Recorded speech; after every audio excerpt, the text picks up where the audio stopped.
All right, then.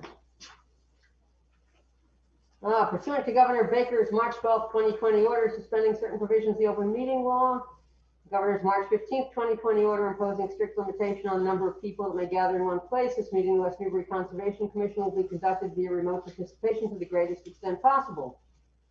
Specific information and the general guidelines for remote participation by members of the public and/or parties with the right and/or requirement to attend are on the town website. Members of the public who wish to listen or watch the meeting may do so via Zoom with the link provided in the website. No in-person attendance of members of the public will be permitted. Every effort will be made to ensure that the public can adequately access the proceedings in real time via technological means. In the event we are unable to do so, despite best efforts, we will post the Town of West Newbury website on the Town of West Newbury website an audio and/or video recording, transcript, or other record of proceedings as soon as practicable after the meeting. Okay.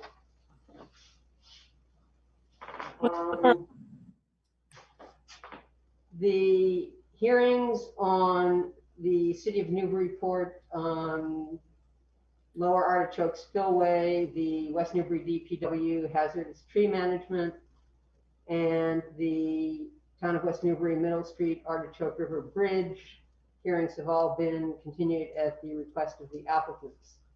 The first item that we will take up tonight is the notice of intent for Builders Lot A on Middle Street.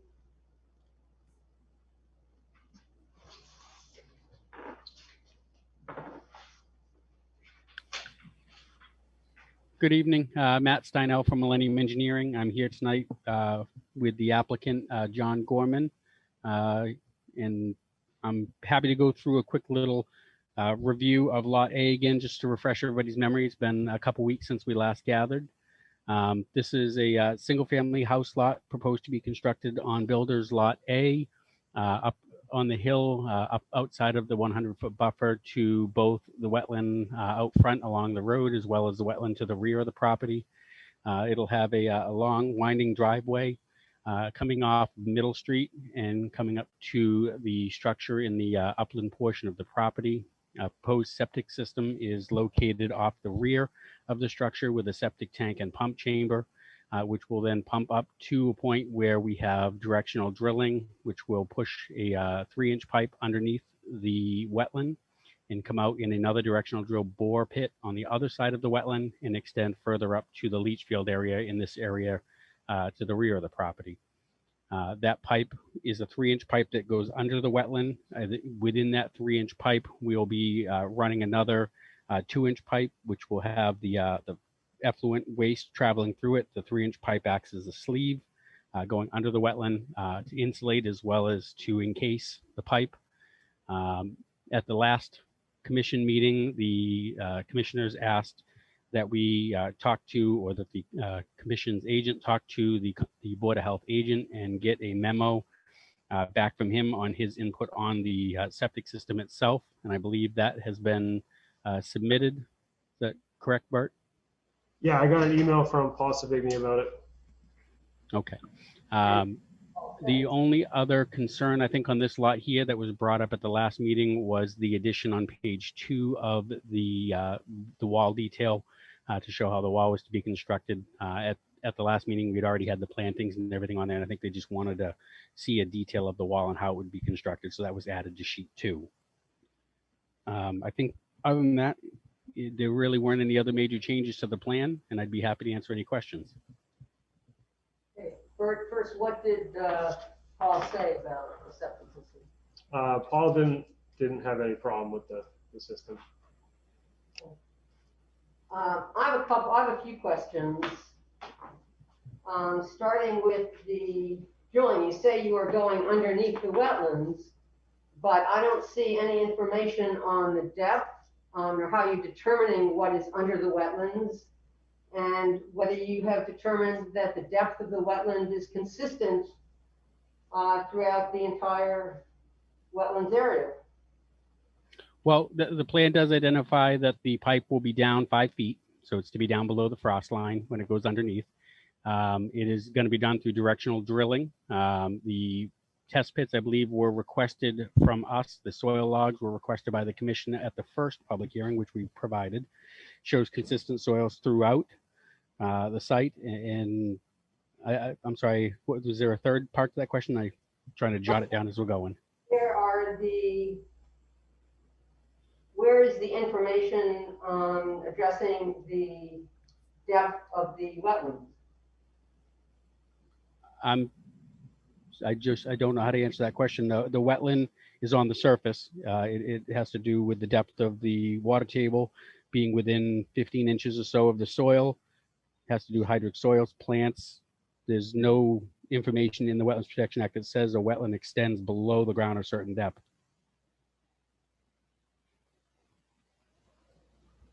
Well, if you have hydric soils down to a certain level, then you have a wetland area. So how deep are the hydric soils?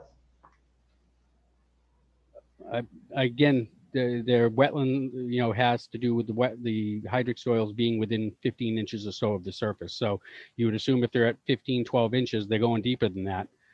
It's groundwater, so it could go down 5, 10, 20 feet, but that has nothing to do with the depth of a wetland. There is no regulatory depth. That your pipe is not going to affect the wetlands. Well, that's part of the reason this pipe is one continuous pipe. There are no seams in it. They run it off of a spool. They run a drill through first to bore out the whole 3 inches. On the far end, they hook it to the pipe and they drag it back through. We understood that the commission and that one of the abutters had a concern with that pipe going under there. So as an added, even though this is done all the time, this pipe is put under stream beds and things like that in roadways all the time.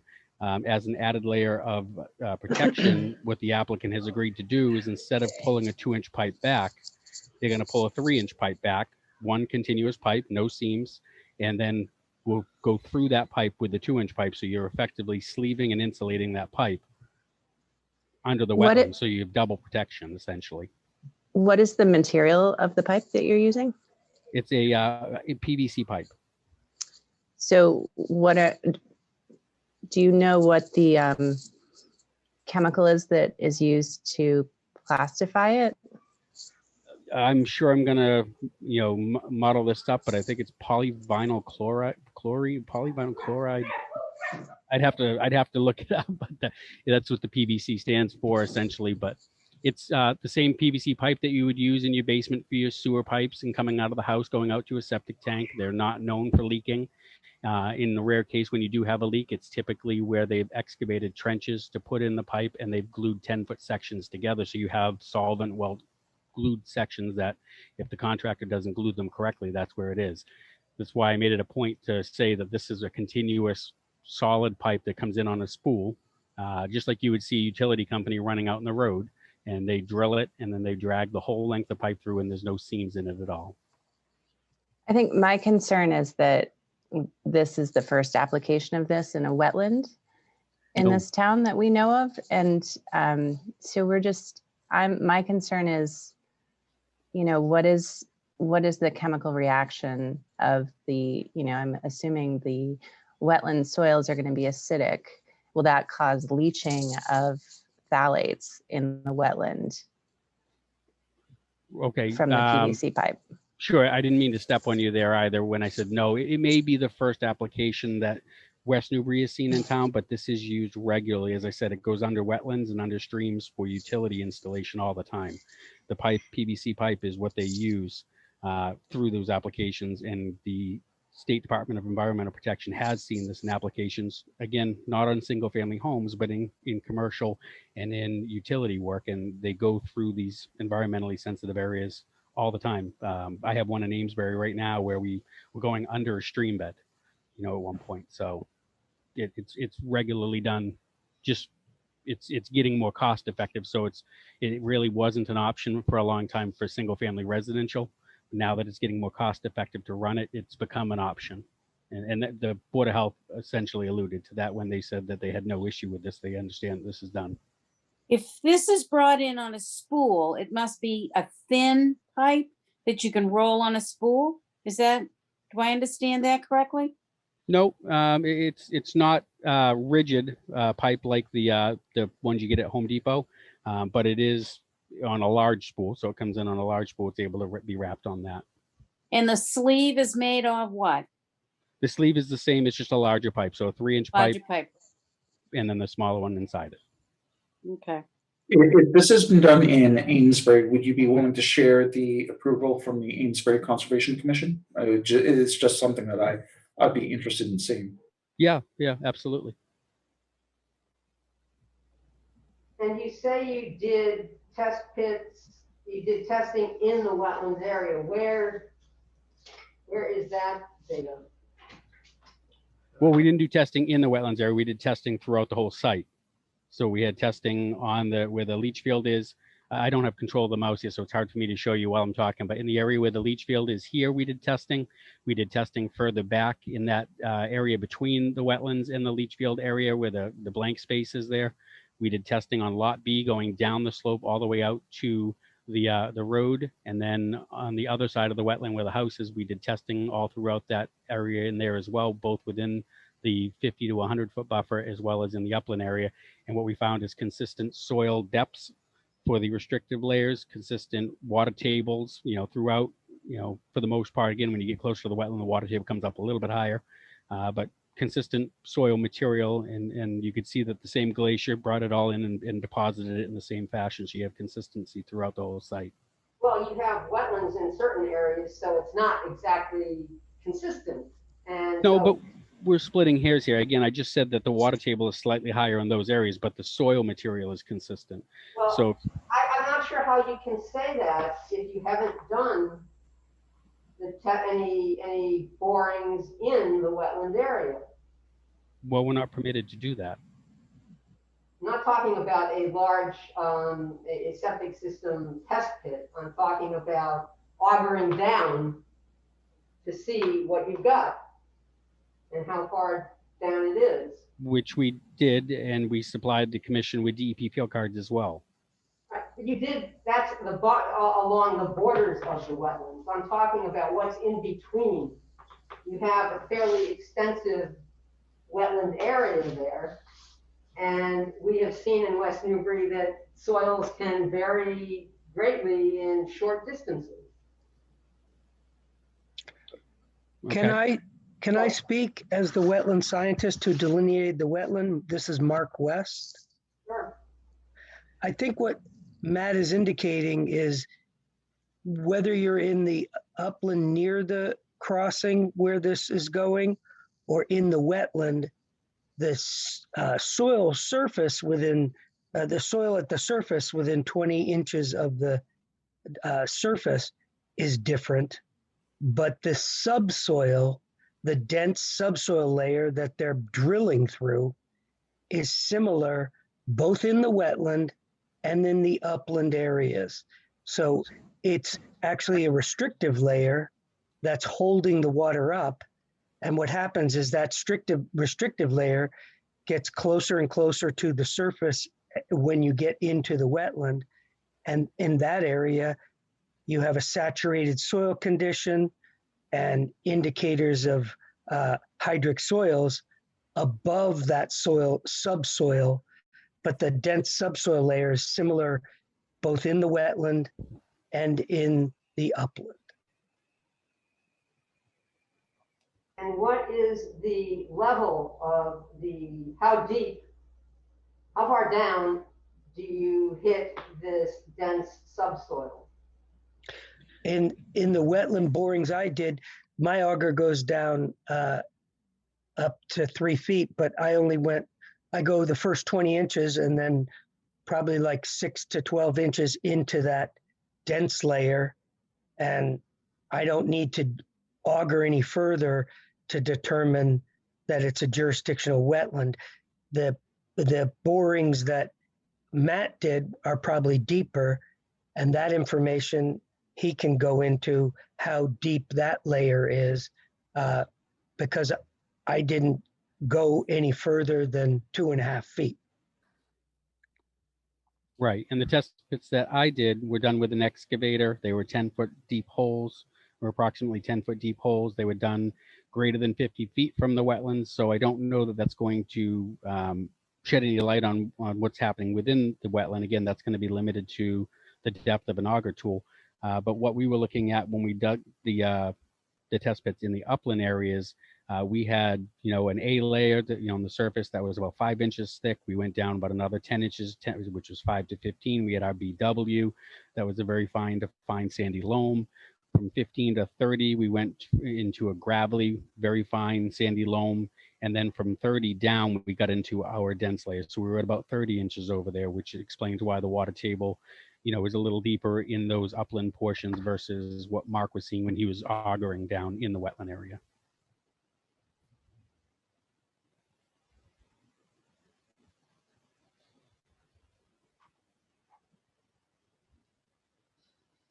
In terms of the drilling process, have you addressed how you're going to handle the spoils from the drilling and, all of that?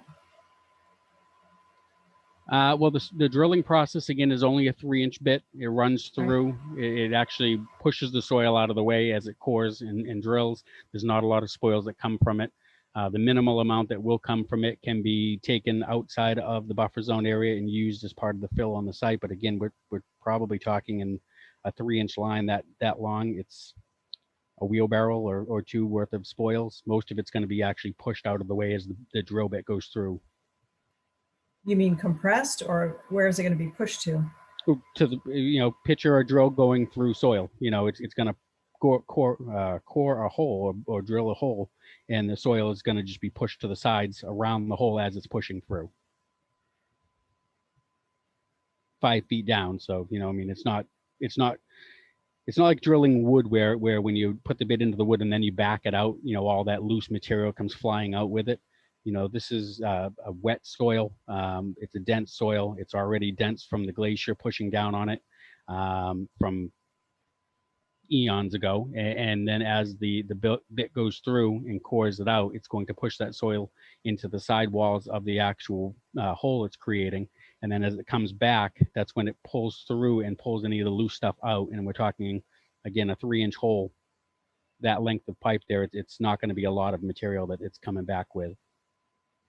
So you're compressing the soil around the area that the pipe is going to be installed? Yes, around that 3-inch hole, yes.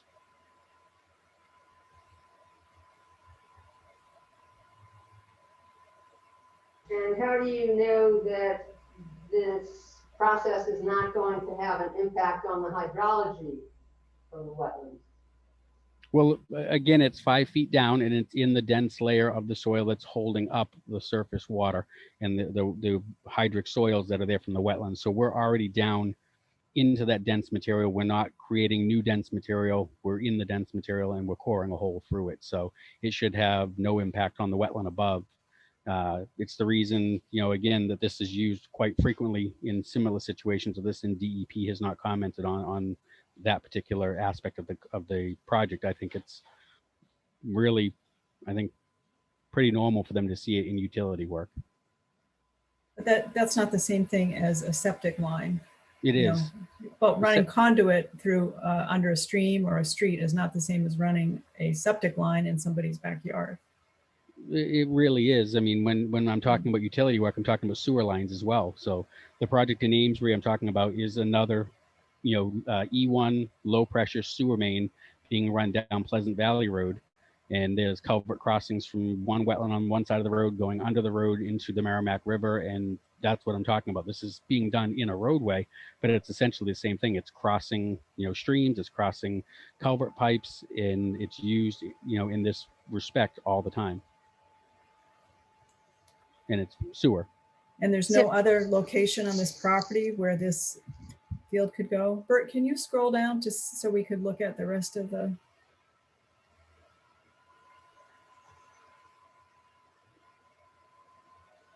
Thank you.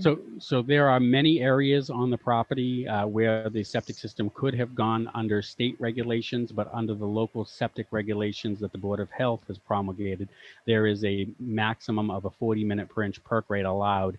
And a lot of these that were done in the area where the house is being proposed are just over that 40. They fall between that 40 and 60-minute rate that the state says is acceptable, but the Board of Health has deemed too slow or not the soils don't absorb the waste fast enough, and so they have that ceiling on that.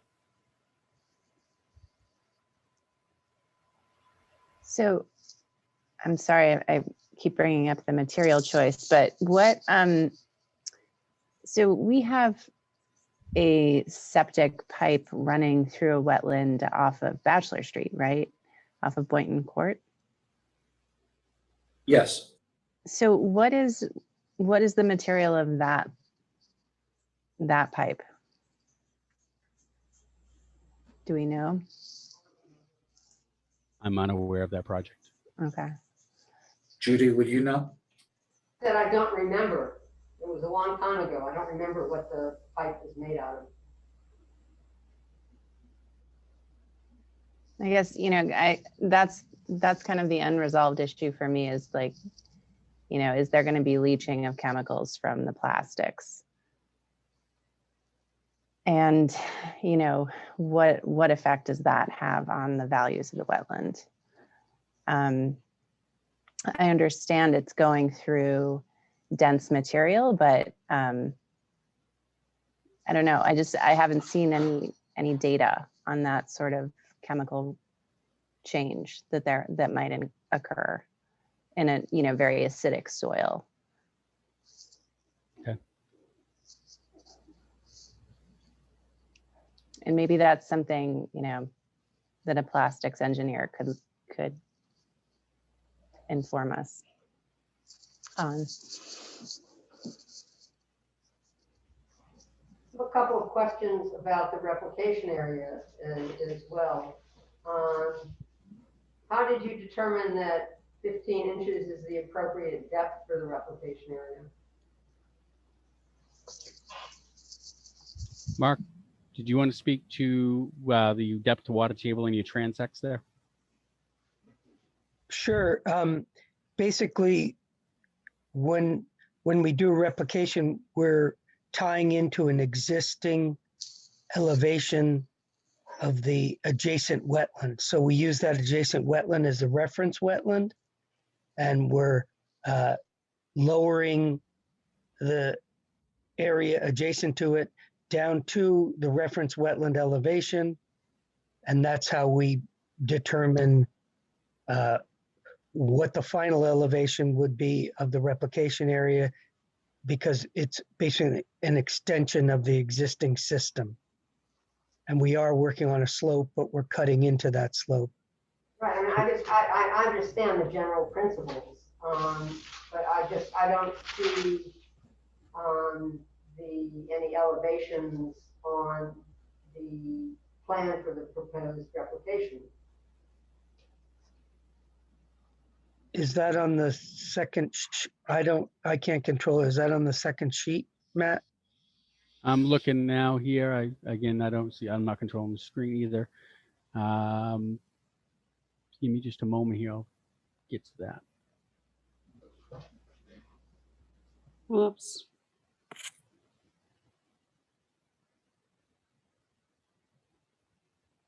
So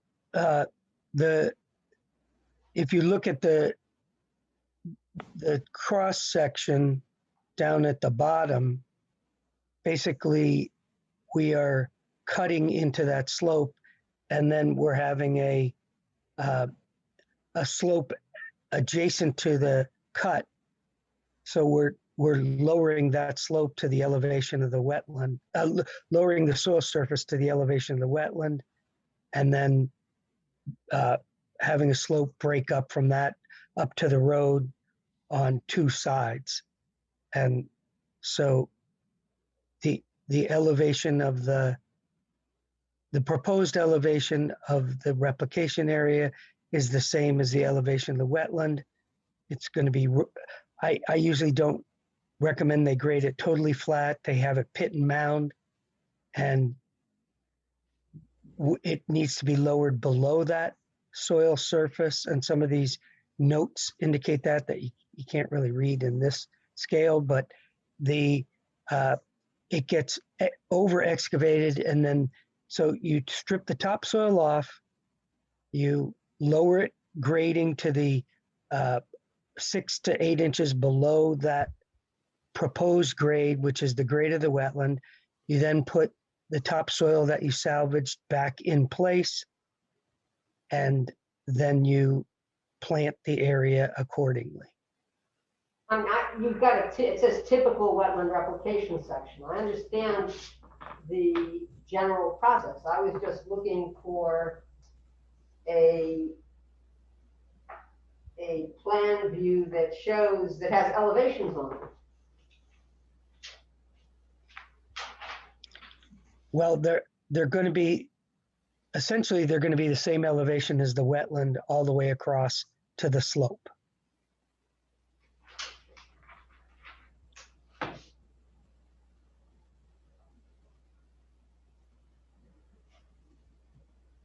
And none of those elevations are shown on the plan. Well, I guess the understanding is, if we know the elevation of the existing wetland, I'm not sure whether you need them within that area if it's going to be excavated to the same elevation of the wetland. So I'm not sure if you were looking for proposed spot shots or just the grade of the grade to the slope is what you were looking for.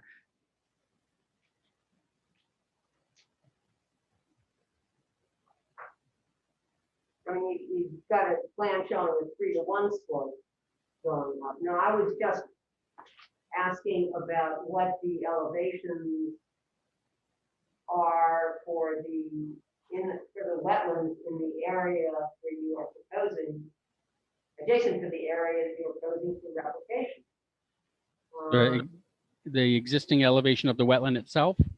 Yeah, because when you're saying that you're going to be replicating by digging down below that and coming up. So right. So that detail in the upper left-hand corner of the plan for the replication area does have contouring shown on it, and it has them labeled. You can see at the top of the wetland replication area, that's existing elevation 70, and then it steps down in 2-foot intervals. So 68, 66, 64, kind of along the existing wetland line there now. And then down into the wetland, it flattens out in that area right there. You can see 62 is down by the property line. So we're showing all the existing contours throughout that whole area there on there. And then the intent, from what I'm reading in the standard detail, replication detail here is, as Mark said, to remove the O and the A layers from the wetland area, stripped and stockpiled for use. Stockpiled for use in the replication area, and maybe supplemented with suitable material as described by the wetland scientist. And the entire replication process is overseen by a wetland scientist, so he'd be there during construction to ensure that it followed the general notes and requirements that the commission puts on with any additional conditions that you have, to ensure that it was done properly and it's properly vegetated afterwards and the wetland survives. And where are you proposing stockpiling? Will be outside of the proposed replication area, and it could, be just upslope, 50 feet away from the wetland. We could surround it with, hay bales or silt fence or something like that. We don't have a specific stockpile area identified, but we can absolutely, pick an area that's satisfactory to the commission to stockpile the material. Identify a stockpiling area. And what are northern berry shrubs? I'm sorry, I could barely hear that. I'm sorry, northern berry shrubs. The plant. Oh, in the If I'm hearing you correctly, you're asking about the northern berry shrubs? Yes, I'm asking what is a northern berry shrub? I wish I could tell you. I got it off of a list of approved wetland plants from the city of Amesbury, specifically for this region of the country. And we have it listed there because it's listed as an approved species on the town of Salisbury's list of approved species as well. So that's been reviewed by several wetlands consultants that work on behalf of those towns and has been used on a number of our plans without question. And if it's a species that you don't prefer to use, we can provide an alternate. We do identify on there that it's or approved equal, so we would be amenable to switching it. So that's why I'm just asking what it is. My Yeah. guess is it's northern arrowwood. Okay. It could be. It could be, again, in the city of Amesbury and town of Salisbury, they call it northern berry under the shrub category. So that's where I got it from. Okay. So you're saying it's an arrowwood? That's what I'm guessing it is, yes.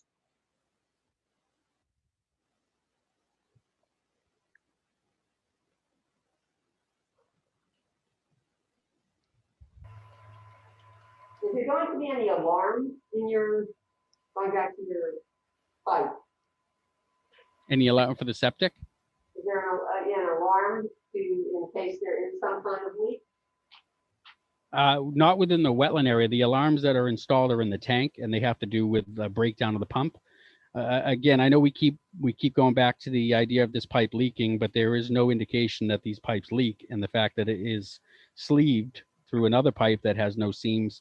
I believe we have adequately, doubled up on the protection there just as a safety factor, but there's no indication that these pipes, they're low pressure pipes. They're not, this isn't under a high pressure. This is a low pressure pipe that's designed to move waste under low pressure with no seam, no solvent glued joints there. There's nothing for it to blow apart. But there's no way for you to know, I guess. There's no way to know anything, Okay. but the reality is, if you want me to say that nothing could ever happen, I can't say that. But the reality is these things are put in regularly. They're used in this type of an application regularly. There is no history that these things regularly break down, but could it happen? I can't say no. Nobody could. I think it would be helpful if you could give us some specific uses of this approach for residential areas, perhaps 10 years ago, so that we can. I can't. I can't. Okay. Well, you're asking us to make a decision when we don't really know, whether this is going to be a good outcome for our town. Well, I'm asking you to allow the use of something in a residential setting that's been used in a higher volume commercial settings. I mean, if it works in municipal settings where millions of gallons of waste are transmitted, every year, for a single family home that's transmitting, 300 gallons a day on its peak, it's clearly designed for this type of use. But the reason I can't say that this, again, I can reach out to the company that installs it and see if they've done any recently, but 10 years ago, the reason this wasn't being done 10 years ago is because it wasn't cost effective for single family residential. So 10 years ago, it really wasn't being used in this application.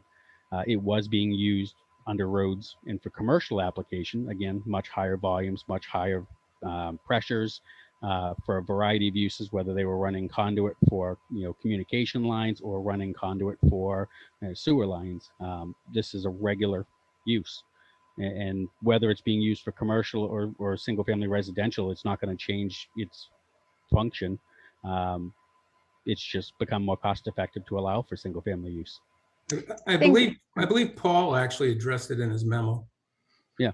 I mean, there could be impacts that impact private property, I think, more than a utility would. And so it seems like there's no kind of safety net for people who live nearby this in case it doesn't work. We're putting a lot of faith in something that we just don't have the data on. I do think we should listen to what Paul said, though. Paul Savani said he had no concern over the pipe. I'm gonna read Paul's email if you'd like. Yes. Hold up.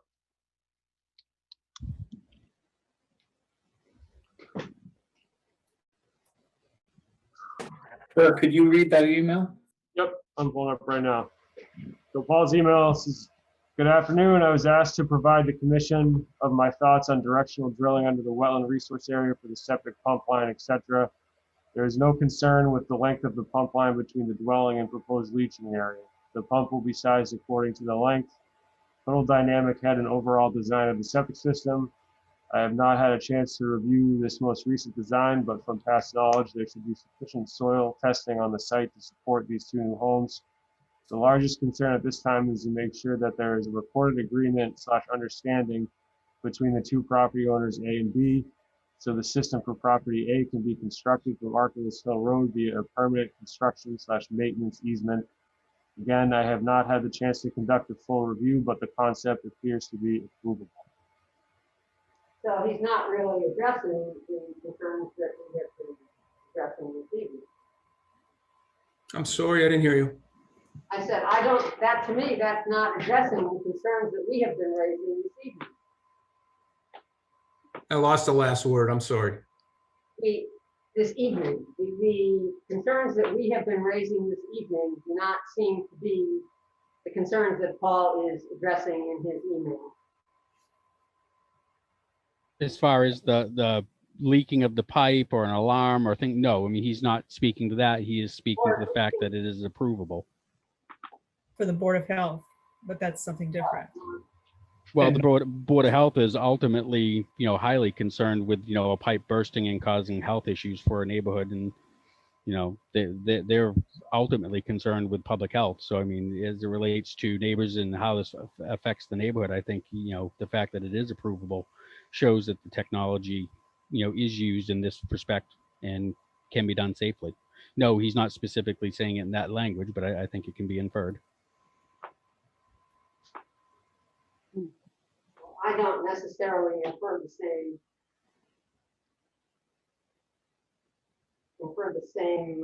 result. Okay.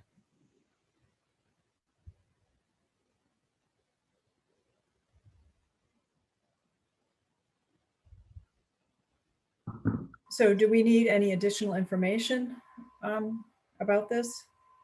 I mean, Tom, for documentation from Amesbury, is there anything else that we? Well, I think information about about any chemical leaching, if there is data available, would be helpful. Is there leaching from this type of pipe? Does it depend on the kind of material in which it's located?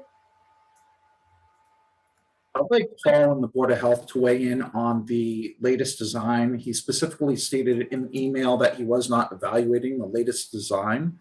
So I think it's very important for us to be able to have that information, to be able to make a good decision here.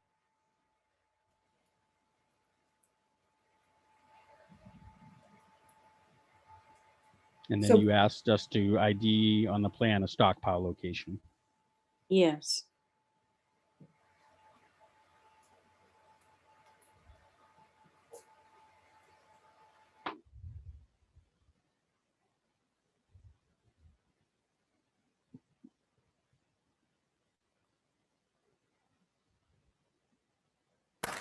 So should we move on to the next site or?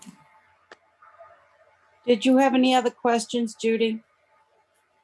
Not right now. So can we continue this to get the additional information that we are looking for?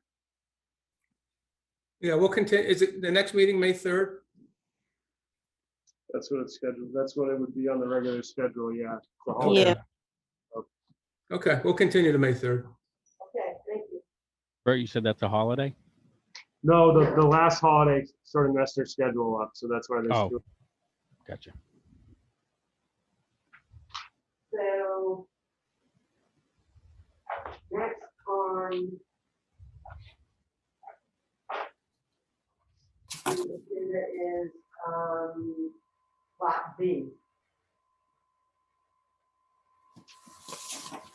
Yes, so the application for Lot B is for a wetland crossing for a driveway for access to the upland portion on Middle Street. It's a, let me pull the plan up on my screen. It is for a 12-foot wide driveway for access to the upland portion that will result in the impact to wetlands in the amount of 499 square feet with a total replication area of 1,175 square feet. And that is more than a 2-to-1 replication ratio. The purpose here is to show adequate access off of Middle Street for accessing the lot. And we have provided the commission with the field cards that they requested at the first meeting. At the second meeting, this was continued as part of, I think, of lot 1, addressing some of those concerns there and coming back to address all these again at one time. And I believe you probably have the same question on this one here with the northern berry. So we would want to change that to northern arrowwood. And any additional questions I'm happy to answer for the board, but I don't think there wasn't a lot at the last meeting discussed on this one. Well, I guess my question is, this is not,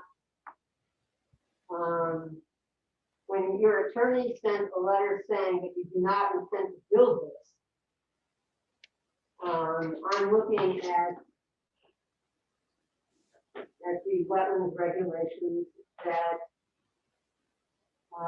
you've got alternative access,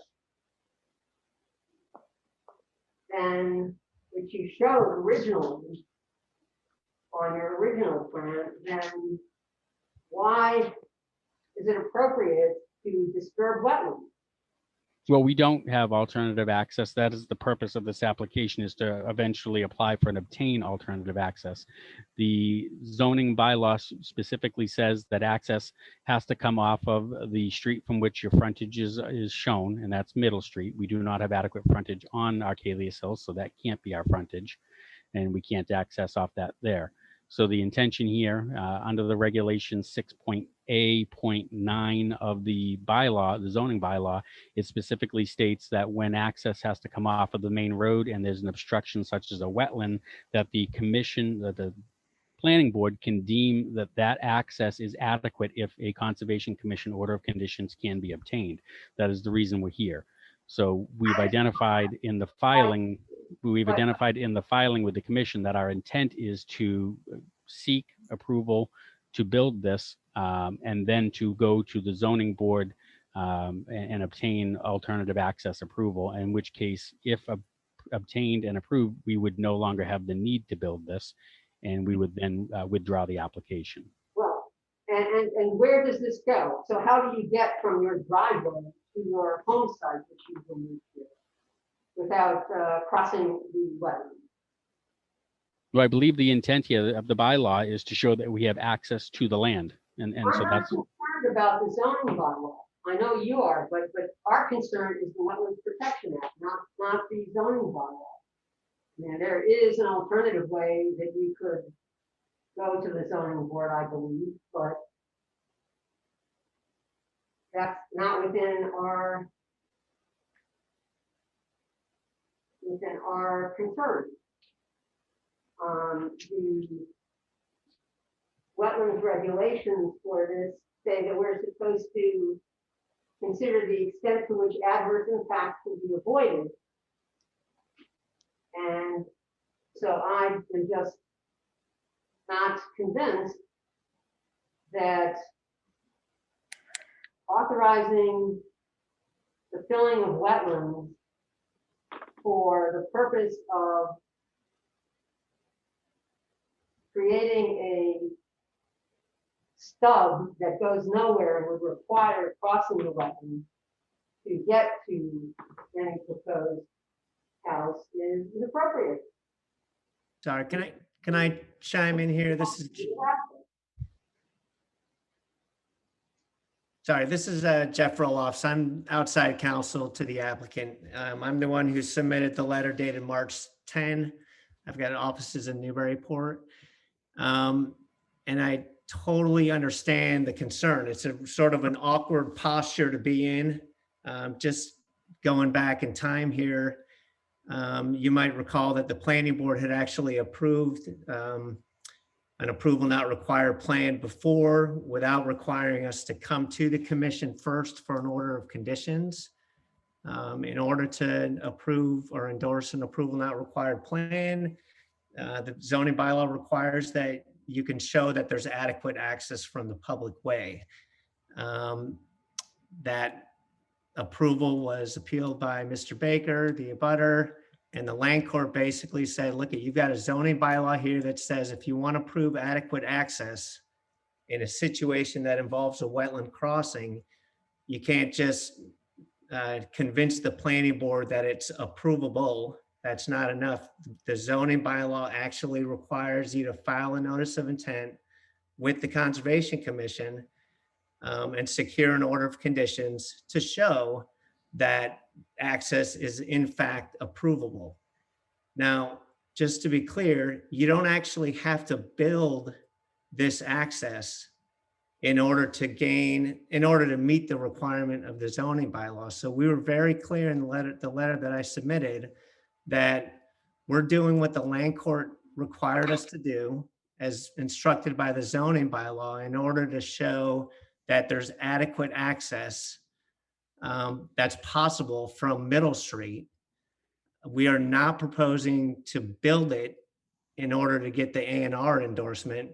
All we need to do is secure the order of conditions. We have proposed in our letter a condition that would make it very clear that if we're going to build a house out here, we're going to have to do something else. We're either going to have to build an alternative access route that completely avoids the wetlands, in which case, in our proposed condition, we would then either withdraw this application or file a certificate of compliance request so that this approval essentially went away. So your authorization to build this little stub disappeared if we're able to secure alternative access. If in the end we can't secure alternative access, we would have to come back to the commission to get approval for a different access route that went over the entire set of wetlands. So, we're in this little catch-22 because of the zoning bylaw and the land court decision, where we need to demonstrate that we can gain access off of Middle Street in order to count it as frontage. And the only way to do that is to get an order of conditions. I will say, and Mr. Baker's attorney points it out, the alternative to going this route is to build a subdivision road into this lot off of Achilles Hill Road, which is really just overkill. It's overkill. It's totally doable, but to have to put a subdivision road in to serve a single family home just doesn't make sense. So I know it's an awkward position, but there's a reason why we're setting it up this way. And we're trying to help the commission by way of its conditions, ensure that if you approve it, we're not just going to build a stub to nowhere for no reason, and then later on build another access route into the property. The game plan is to get this approved, get the lot legally created through an A&R plan, and then essentially rescind the approval if we're able to gain alternative access.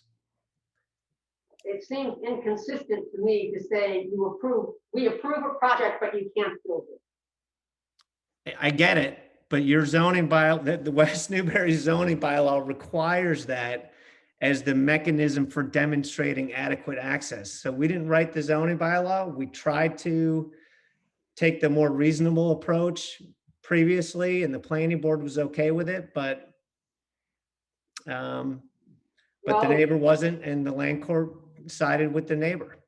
The zoning bylaw says what it says. If you want to demonstrate adequate access, you can't just convince us that it's approvable.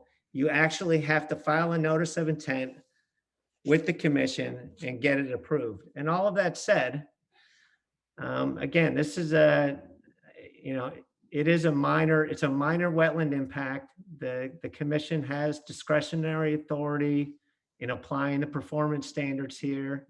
I think it's a reasonable approach for it to approve this with the condition that we proposed, which is if we're able to secure an alternative route to the buildable area of this lot, then we'll do what we need to do to nullify this approval. So we're not actually going to impact these wetlands at all.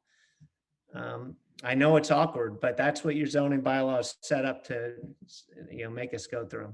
Well, no, it has an alternative that you just described of proposing a subdivision roadway, and I believe that the planning board has discretion to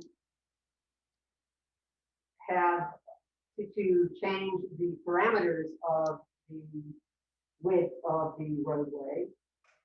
So there are alternatives. And also, was not the land above in the same ownership at one Yeah, point? lot A and lot B are in the same ownership here, but Above lot B, above on our list, above lot B wasn't there land that was at one point in common ownership? Yeah, it was. It was. yeah. And could access have come through there?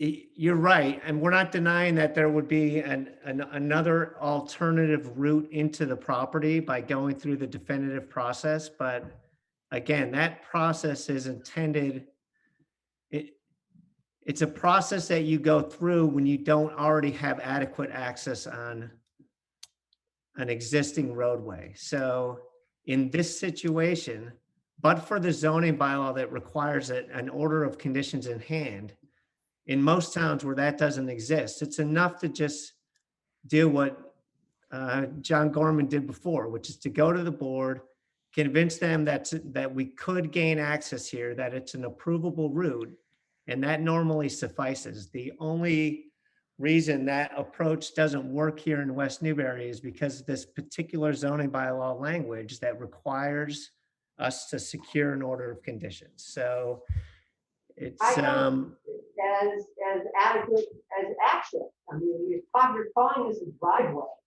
Well, the planning board already approved endorsement of the A&R plan based upon the actual, they had already concluded that there's sufficient access. Sufficient access from Middle Street? Yes, to treat it as frontage for the lot. They're not saying that you could use it as a driveway to a buildable house, but in order to meet the requirement for creating a lot and to count Middle Street as providing your frontage, the planning board viewed the access as adequate. But with respect to the wetland crossing, the regulatory issue, the neighbor and the land court honed into the zoning bylaw requirement that says if your access point's going to require coming through a wetland and that triggers Concom jurisdiction, you need to have an order of conditions in hand. It's not enough to show that you could get one. And again, so this is about satisfying the frontage requirement. We're not proposing something that actually has to get built. And do you think that was the intent of the bylaw, to just propose something you don't intend to build and get an order of conditions for it? Well, in many cases, what they probably had in mind was not a situation like this where your access comes into an upland area where you're not actually going to build the home. So I don't know if they contemplated this particular situation, but I think it was aimed at addressing the situation, which does often come up, where somebody wants to create a lot. They've got wetlands at the front of their lot, and the applicant says to the planning board, don't worry, I'm going to build a bridge across these wetlands. I'm confident that I can get an order of conditions.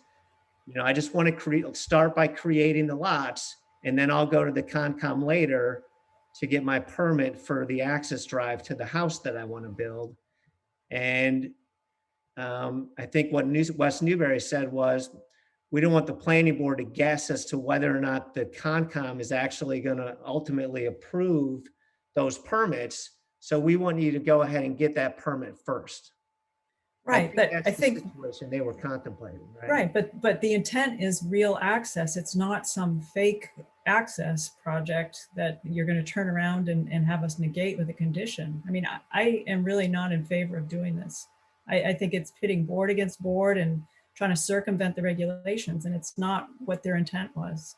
I think it seems like you're asking us to prove that this is an A&R lot, where that's really not within our jurisdiction. Our jurisdiction is to protect the values of the wetland. And so asking us to approve this, it doesn't seem like it's our job. Well, I mean, what I'm hearing from you though is a concern with respect to the planning issue more than the wetlands issue, because what we're trying to do is get an order of conditions for work that we're telling you we don't want to build. And if we secure alternative access, either, though there are planning issues associated with that, we can do it in a number of ways. But before we build anything, if we secure alternative access, we're not disturbing any wetlands. I mean, that's why we were right up front with you in my letter as to the intent here. You're not authorizing, you're issuing an order of conditions, and by doing so, you're telling the commission that this bridge can be built pursuant to, consistent with the performance standards that apply to the wetlands that we're talking about here. And again, it's your discretion is to be exercised in consideration of the magnitude of the impact, the significance of the wetlands. I mean, these wetland impacts are pretty minor and they're going to be replicated and mitigated, but we're actually not even proposing the impacts. So we've set it up so that you don't have to be worried about us impacting these wetlands and then going in and building an alternative route in. And I understand that the concern that it's not circumventing the standards, it's actually doing what the zoning bylaw requires us. And yeah, this is a sort of an awkward context, but this is what the zoning bylaw dictates in this context. Now, it doesn't dictate that you have to have an A&R lot. There is a zoning process for getting alternative access. I totally agree with that. But again, now we're getting back to the planning issues and whether or not in this context. Which is you avoid any alteration of wetlands where you can. And one of the things that you can look at is whether there is alternative access. Right. And what we're proposing is an order of conditions that requires us to avoid these impacts if we're able to secure the alternative access, in fact, which we expect we will. So your order of conditions, if written with the special condition that we've offered, will accomplish exactly what you are looking to accomplish, and that's to avoid these impacts. And the rest of it is a planning issue. Saying you can work, but you can't. I didn't understand what you said, Judy. I said, I don't see how you can issue an order that says this work is approved. It complies with the Wetlands Protection Act, but you can't do it in the same order. Doesn't make sense.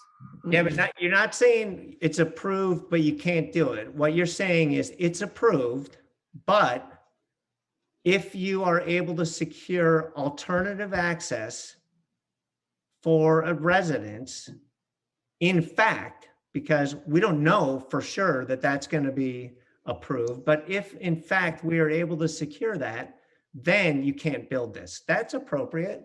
Well, no, so then this is an access to nowhere. And let's say you don't get alternative access. You said you're going to come back and propose something that crosses the entire wetland, in which case we would be looking again at whether there was alternative access elsewhere. And if there is, or if there was, then it would not be an appropriate project to approve. Right, but I think that's a different situation, because if we were proposing to cross this entire wetlands area here to get to a residence, then we're proposing something that's greater than just trying to meet the frontage requirement, right? Then we probably wouldn't go that route. We'd probably just go through a definitive route and establish frontage through the other end of the property. But again, that gets into the zoning issues. I mean, the question here is, if you go back to the 2017 letter that you wrote to the planning board when they endorsed the first A&R plan, basically what the letter said at that time, and it's attached to Attorney Stuzinski's letter, the commission was basically saying, we don't want to issue an advisory opinion as to whether we would approve this.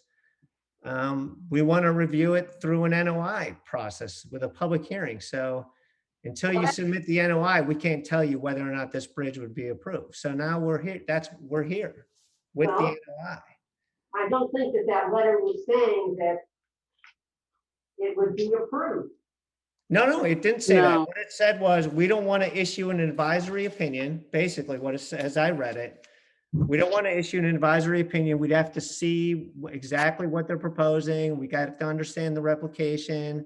Like for us to tell you, the planning board members, whether or not we would approve this access drive, we really need to see the details of the proposal in the form of an NOI. So I'm not suggesting that you said you would approve it. I'm suggesting that you didn't want to issue an opinion on that until you got an NOI. So here it is. But the implication was that the NOI would be for a real project, not a pretend project. Well, let's take this. Let me just throw out one hypothetical. What if John didn't want to build a house here and what he wanted to do was to, put a bench here in this little upland area for bikers who are coming by who want to take a break?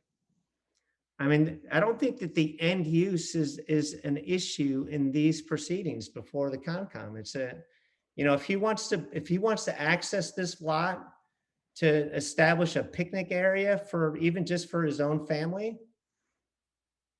So right? where would the picnic area be? In the wetland? No, it would be right. No, this driveway goes to an upland area. It's not, you're not going to put a house there. You would still have an alternative access route. Not to that area. The lot wouldn't exist. See, this is the problem is the alternative of coming in the back. All we're trying to do is legally establish the lot, right? And we've got two options. Either we follow the zoning bylaws approach with respect to the A&R process, and it lays out an approach. This is the way it tells you to proceed on the A&R front. If you can bring in a driveway to the lot, it doesn't have to be to the buildable area, but to the lot from the way, then you're allowed to treat it as frontage. And then you can create the legal lot. And with the condition we've proposed, at that point, if we can secure approvals for alternative access, we rescind this approval. It becomes null and void, however you want to accomplish that. But until we get this approval, we can't create the lot unless we go through the definitive process, which, as we've all discussed, that's the second alternative. But the first alternative is a viable alternative. The zoning bylaw contemplates it. And it provides the avenue to do it. And this is it. It's coming to you with an NOI for this little bridge, just showing that we can cross that little wetland to get to the lot. That's adequate access for purposes of supporting an A&R endorsement. It's a quirky area of the law, but. Is there not a way to have like a joint planning board meeting about this so that everyone because they know about the bylaw and about planning. That's really not our area of expertise.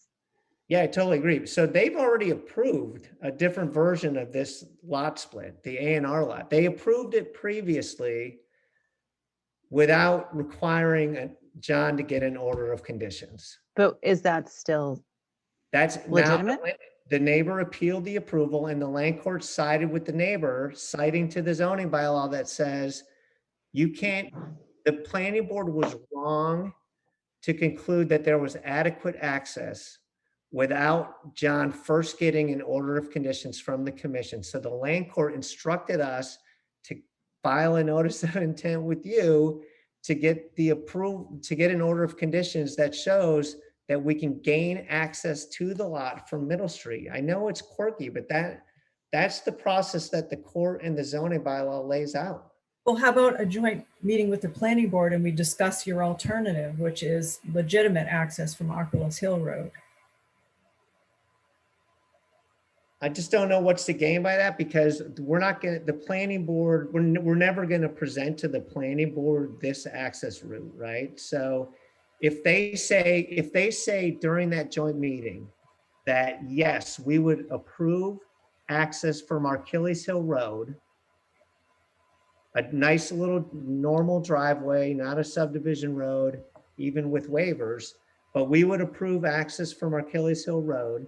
If they said that to you, that still couldn't be accomplished without you issuing an order of conditions for this little stub, because that order of conditions, according to the bylaw and the land court, is what John needs and what the planning board needs to conclude that this lot has adequate access off of Middle Street.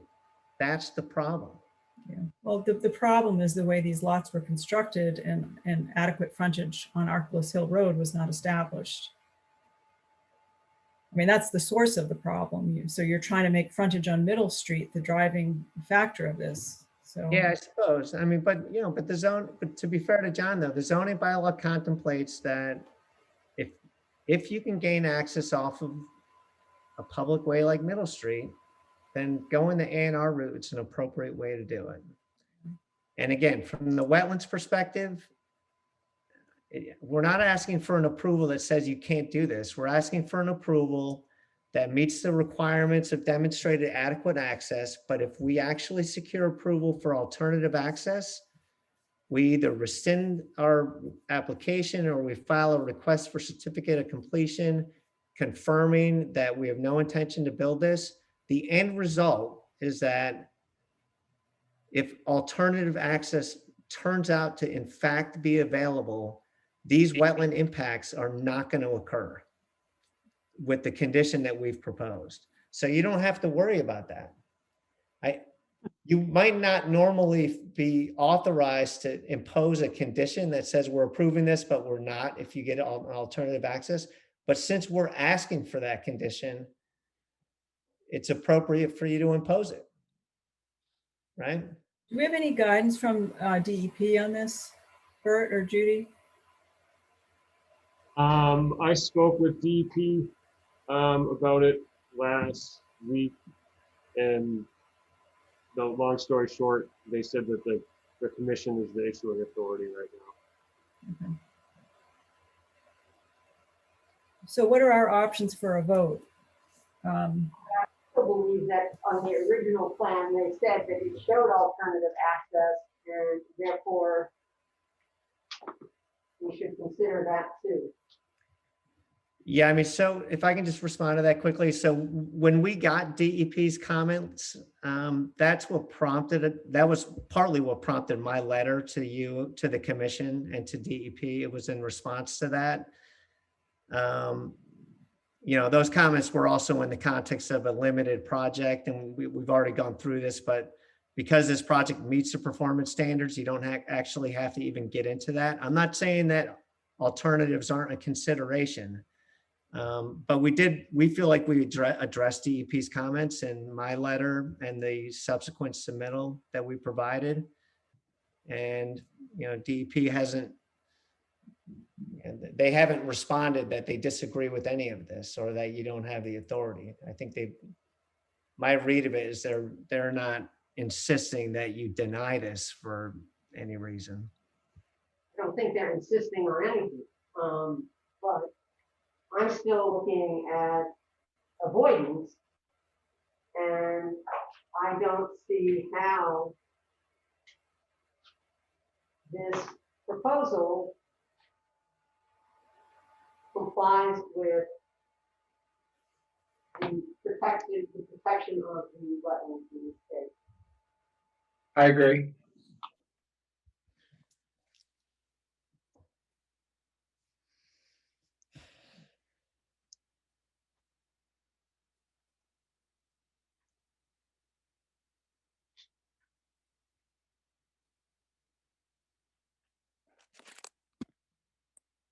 So what is the negative for a vote on order of conditions? Just vote to deny it? Yeah, to vote to deny it. Yeah.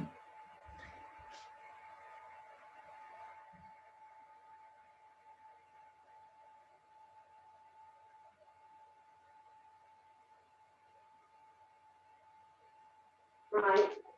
I move that we deny the request for an order of conditions for builders lot B as not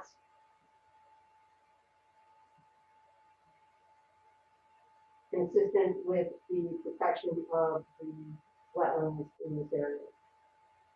Second. Any further discussion? John, Aye. Wendy, Aye. Tom, Aye. Holly, Aye.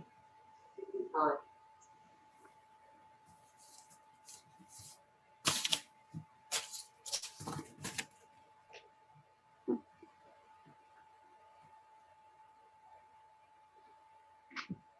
And we will write up an explanation of why we feel that this proposal is not consistent with the protection of the wetlands.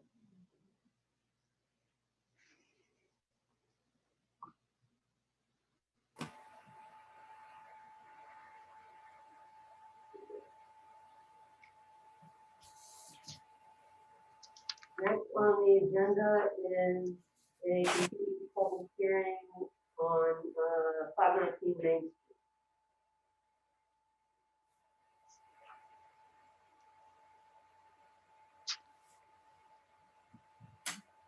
Chris, you want me to bring any of the plans up, or does anyone want me to bring plans up, or are we just gonna go over those draft order conditions? So I have access to several plans and documents in case that comes up, but Madam Chair, for the record, Chris Sparagus from the Engineering and Survey Office of Williams and Sparagus.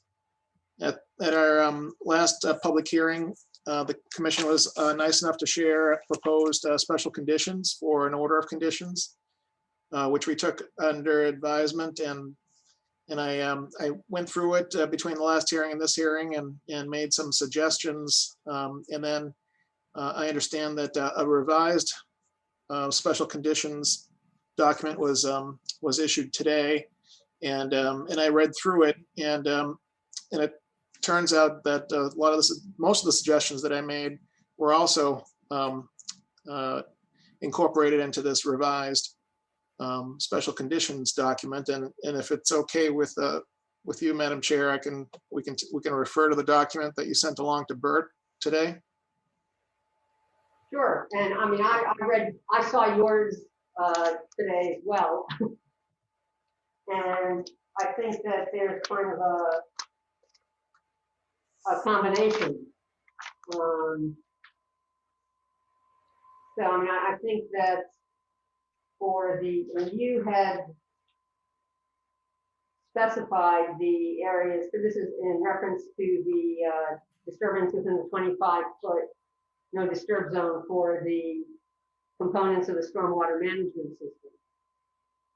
And so I had simply said, you have 25 feet undisturbed except in the area of the wetland crossing for the roadway and the areas where components of the stormwater management system are located.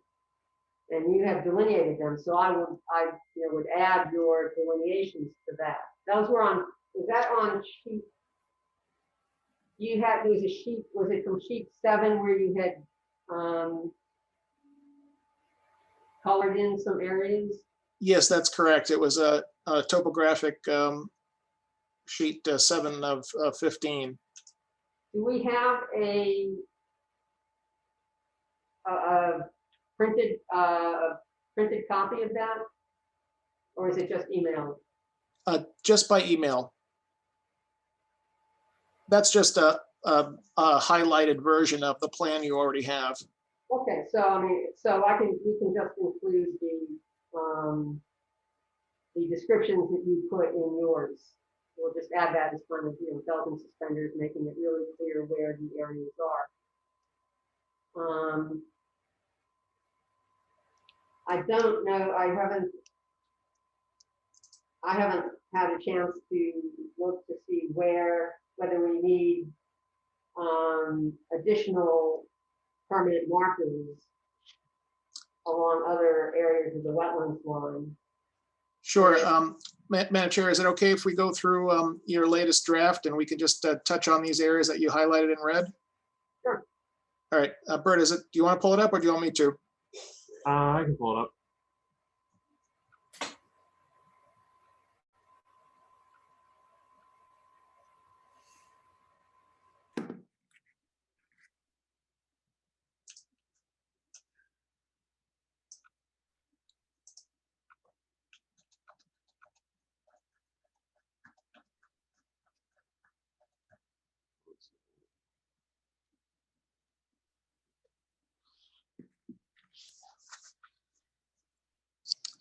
Okay, so we were just talking about number 2, about adding your inclusions. Some of the wetlands I reference- specifically identified them by wetland flags so that it was very, very simple to see exactly where we were talking about. Yep. But it's the same thing that you wrote there, Yep. just a little bit more detail. Right. Number 3 was the permanent marker condition, and there were some question marks about what if any, markers should be placed. And what I recommended was right next to one of the stormwater management areas on lot 4, behind lot 4, the backyard of lot 4 is relatively close to the wetland.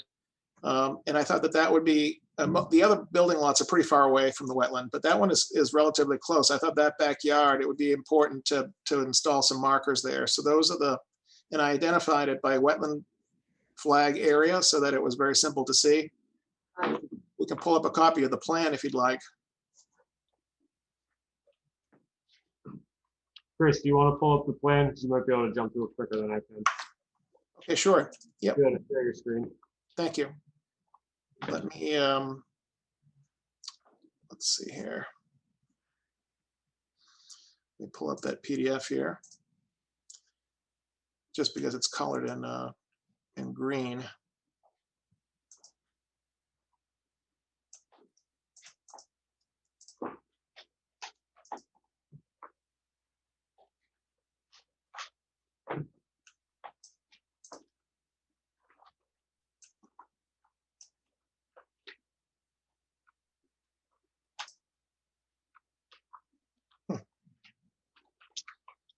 Okay, I had to scroll down. I apologize.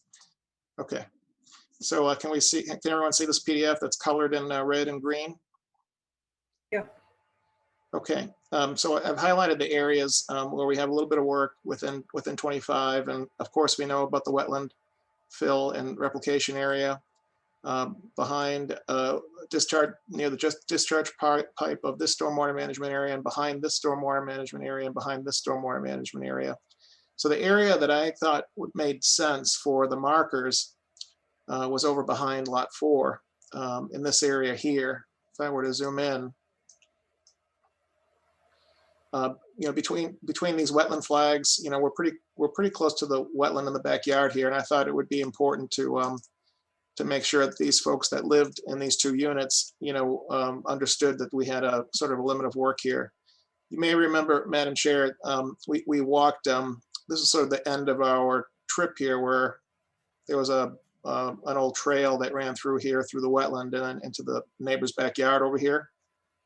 There are not a lot of trees, but I think it's a good location. So that was the only place that I noticed that would make sense. And if there are others that, I'm all ears. But once this grading takes place at the stormwater management areas, no one's going to be going back there anymore. It's just going to be allowed to go back to natural. But that was my idea here. Well, I guess that's, I haven't had a chance to look to see whether there were additional areas where you say it's going back to natural, but, are people going to decide they want to create lawn, mow back there? On the other side of the stormwater management area down here, for example? Not behind to the side of it, for example. You've got like D24 to D18. So D24 to D18. D24 to D18, like out here? Yeah, I'm just wondering whether, Yeah, so this is part of lot one. Here's lot one and the house site and their backyard, again, a duplex. And, this is an area, I mean, Well, guess- also trail maintenance, I don't know if, how far they're gonna mow for their trails. That might be an issue in that area.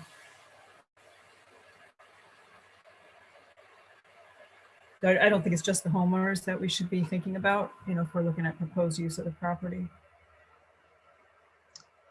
so we're talking about, right, we're talking about the permanent markers near wetlands. So you're thinking, Ms. Reed, that along the proposed trail, that marker should be placed? No, I'm just saying that typically 25 feet on all parts of the property is where we put trail markers. So to just say, well, there's not a homeowner over there, so we don't have to worry about it. I would suggest possibly putting markers along that 25-foot boundary in the vicinity of the trail, just so that it's clear to people using the trail that that's a protected area. Yeah, so some of these, from D12 down to D17, again, you've got the trail coming, proposed trail coming through there. yeah, I'm gonna switch screens here and just bring up another plan that shows the whole project, just in case we need to move around. Bear with me for a minute here. Okay. So this is the whole project.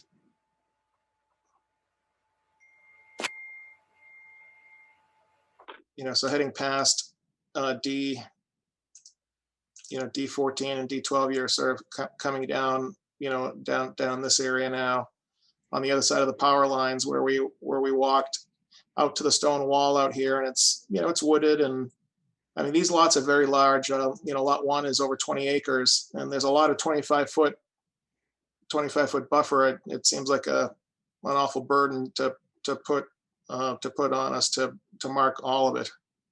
Well, we're not suggesting that you have to put a marker opposite every wetlands flag. It's along that line.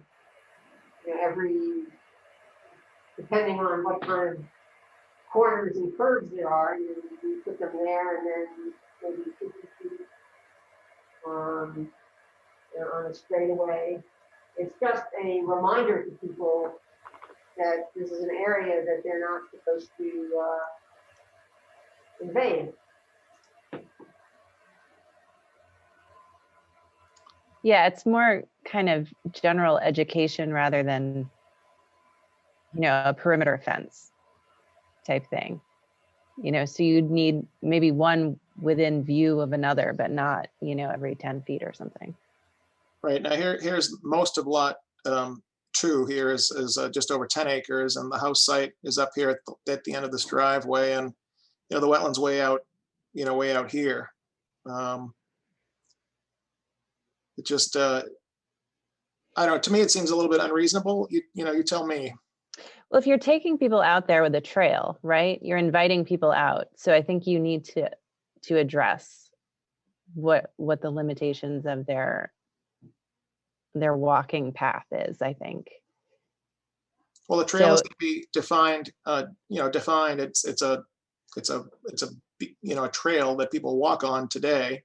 Mm-hmm. So that's going to be pretty clear. I don't think the risk of folks walking, along the path of filling a wetland or, right, on private property. If there are places where it's ambiguous, it should be marked. You know what I'm saying? Like if the trail is sort of walking through an open area, like near where the power lines are, it might be unclear where the trail is and where the wetlands are. You know what I'm saying? May I make a suggestion that the marking is more clearly identified along the trail to make sure there's no ambiguity? Because if they're leaving it, they're trespassing. Mm-hmm. Yeah, and I'm sorry I didn't introduce Mr. Crow. Michael Crow is the owner of the property, the manager of Deer Run Land Development LLC.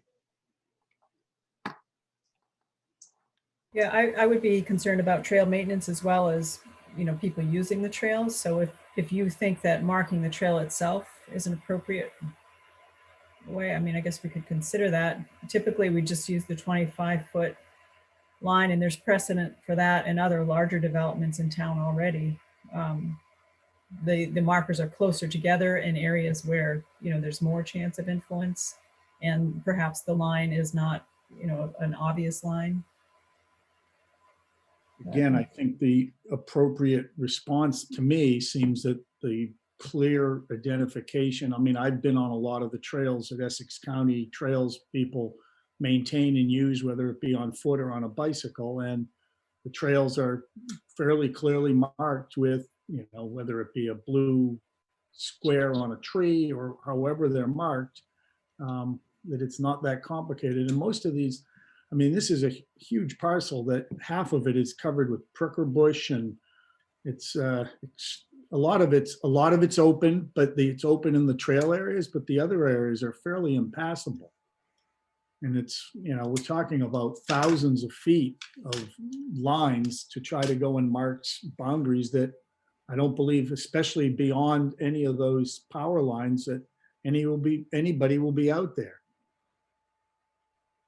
Well, again, we're not suggesting that markers go opposite every wetland flag, but I don't think it's inappropriate to have some markers out there to delineate the 25-foot no disturb zone.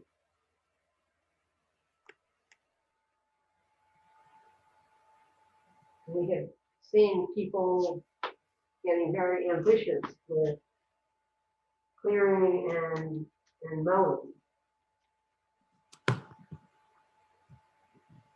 Well, I suppose the only people that would be clearing would be homeowners, but those typically happen in the vicinity of a home, not 800 feet out in the woods or across the power lines down. I mean, I just think the setting and the siting of these houses and lots doesn't make the risk of that to be significant. You know, I mean, the wetland rules are there. I mean, if there's people walking out there and there's going to be enough people that somebody in one of those homes was going to clear, I just can't see that ever happening, or what the purpose would be for them to do that. But We have something in West Newbury called trail ferries. And they tend to take license with what they do on trails. So I don't know. You know, I think that's why we're a little bit Well, Right. we're talking about nervous. protecting the BVW. So we're talking about clear cutting and filling. Those are the activities that you're trying to protect against. And I don't see people walking along the trail doing those things. Or mowing. I mean, And I was going to say, in the cutting, we've seen that at River Bend one year. Somebody was out there with a weed whacker and did an interesting job. and who was in charge of those trails? Was it Essex County Trails people? that particular area is conservation land. Right, and the person that did it did not have permission. So can we maybe figure out an appropriate distance between markers for the back part that's not near any houses? Why don't we circulate a proposal with some additional areas for permanent markers and with distances. Okay, Ms. Meisner, are you saying that you're going to mark up a plan and share it with us? Yeah. Okay. Is it okay to talk about the type of marker? I noticed that it mentions 4 feet in and 4 feet out of the ground. Right. Typically, the ones that we install are 2 feet in and 2 feet out. Are you opposed to doing something like that?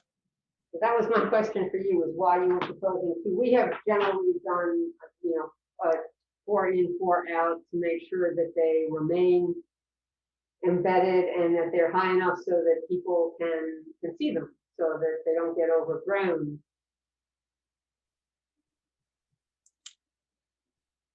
And the kind of marker that we're talking about is like a cedar post. Yeah, there's a West Newbury plaque that you just put on it, for a 2x4, 4x4. 4x4, yeah. Oh, So- so did I hear you say, or a 4x4 pressure treated post? Is that what you Yes, said? that's appropriate.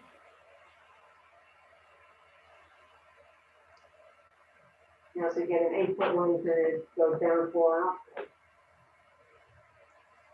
That's a lot of posts. On 39 acres. I keep coming back to that, but we'll wait to get your where you'd like to see them, and we can review it. Could I suggest that if the concern, I mean, I understand the concern. So is it more appropriate so that someone would actually see these occasionally instead of them being buried out in the middle of the woods somewhere that no one's ever going to go? That if you're concerned about people using the trails, that they be set 20 or 25 feet off the trail at intervals of 100 or 150 feet with some signs with your markers. While it's not on the 25-foot perimeter, it's indicating that there are wetland resource areas that are protected. And that it's a general warning sign along that, within distance of those trails that would be visible. Well, but that is expanding that would be expanding the area of protection beyond the 25 feet. Because these markers are intended to advise people that this is the limit of where you can go. Of any kind of cutting or pruning or mowing or alteration. Disturbance. Why don't we mark up a plan and share it? And it may not be as onerous as you think or as that sounds. I think we're willing to work with you to get something that achieves what we're looking for and is not too onerous for you. I'm just trying to think that in so many areas out there where these wetland flags are, there's. Well, we're not talking about putting one where the wetland flags are, so that you're not going to have one at every wetland flag. No, but the line of the wetlands. It's an extensive line out in the middle of nowhere in many cases. Well, why don't we come up with something and you can take a look at it and see how you respond. Okay, let me go back to the letter here.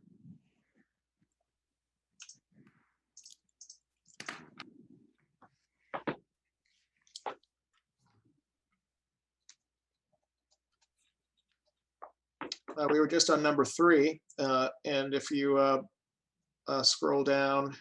You had a suggestion for 7, which was to add deed restriction. I agree. And in number 8, it says a complete operation and maintenance plan for the stormwater management system. And I think that we want to add to that a complete long-term pollution prevention plan. Yeah, you said that you wanted to add a copy of it, a paper copy. Well, I think that it may need. I might want to propose some changes to the one that you have in your stormwater report. But yeah, that would be and basically that the O&M plan and the long-term pollution prevention plan would be approved before any work begins. Yeah, I do know that those documents are also supposed to be, we agreed with the planning board to include them as attachments to the homeowners association documents. Yeah, and I think that was the last sentence on 8 there, is that a paper copy should be provided to each homeowner with an explanation that the homeowners are responsible for compliance with the plan. Okay, moving on, 9, 10, 11. You caught another reference there, Ms. Meisner, to the stormwater management areas and work outside of the, between the erosion control line and the 25. That's fine. Number 12, we get into the discussion of the wetland crossing, and it's quite extensive.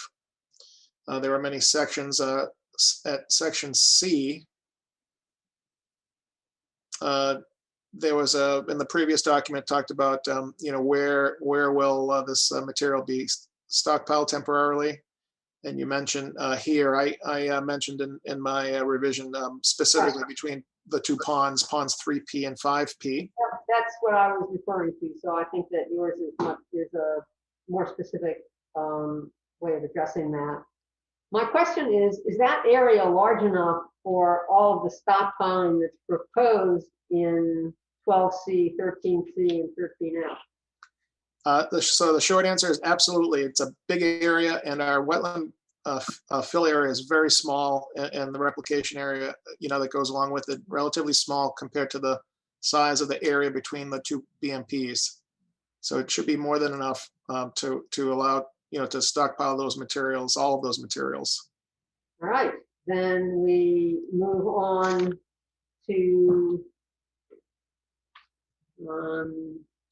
G, where you address, it's sheet 10. And yes. So G is here, where the specifications for the soils, and I refer to sheet 10 of 15. And do we have a full-size sheet 10 with the revised data? I believe you do, and if you don't have one handy, I can certainly have another one delivered to you. Okay, because I didn't see one. That was one you couldn't find. Yeah, I don't see one here. There was a revision date of 3/29. Yeah, and there is one more revision date after our last go around with the planning board, and I'll wait to discuss that. But it has to do with the fact that we delineated on the plans with meets and bounds the limits of the trail easements, and so that's the latest information on the definitive plan. Okay, so that was 13G.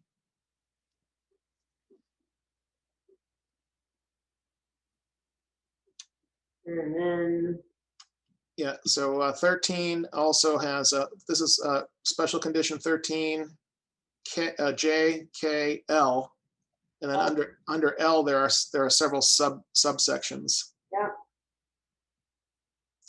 And talking about reporting. Mhm. And what kind of documentation for the replication area. Ms. Meisner, you added what should be included in the report. I did something similar.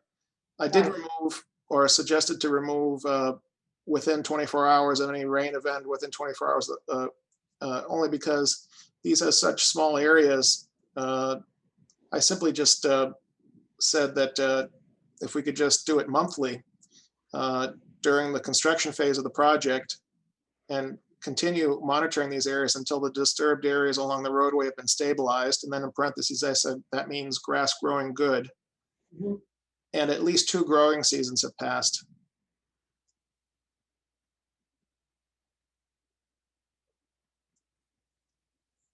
It's a relatively small area, and it's flat, and it's a wet meadow, open. It should be very easy to kind of maintain, keep an eye on it, if you will. Right. I guess the question was simply whether if you're working in that area when you have a relatively heavy rain, do we just want to get a report of whether that has had any impact on either your construction, your excavation, or your planting? Yeah, I mean, we're going to be doing it for other aspects of the project anyway. So just taking a peek over at the replication area, that would be fine. That designation within 24 hours of any rain event of 1/2 inch within 24 hours, that's the threshold for the work that we're going to be doing under our stormwater pollution prevention plan anyway. That's not a problem. Okay. And item number subsection 7 here, you asked to include some photographs, which that's fine. And then in 8, you refer to an exhibit that could be attached to the order. Right, well, I agree that we can just simply say that the reports that are going to be submitted pursuant to 6 should be sufficient. Okay, great. Okay, and then here on number 15, you had highlighted back to the regular special conditions. You mentioned here something about the pollution best management practices. I saw your construction period pollution protection and erosion sediment control plan. And it seemed to me that pages 93 to 94 and 110 to 113 really kind of addressed that. So thought I would try and pull out the things from that that should be highlighted or would be in connection with the order. There was one thing on page 110. You say that the project doesn't involve any wetlands filling. Okay, we'll have to fix that reference. Yeah. I'm writing this down as you're talking. Okay. Yes, on page 110, section 6.5. You say there's no wetland filling associated with this project. It's strictly a buffer zone project. Okay. Now, for this special condition, would it be if we edited it and that the CPPP was okay? Can we just reference see also the construction period pollution prevention plan? Yeah, I was looking through it before the meeting, and there were a couple of other things that that I wanted to address. So I will, put that in this next revision. Okay. Take a look at it that way. Okay. Getting close to the end here. I'm going to stop at number 17 for a minute. Yeah. This talks about sodium-based deicers and the use of them on the roadways. So in my recommended, I thought a lot about this, and I looked at the plan, and then I started scanning the town's website to see if there are any documents that might already be in place for how the town plows roads in town. And I found an interesting document that's relatively recent that's called the Town of West Newbury Stormwater Pollution Prevention and Good Housekeeping Program.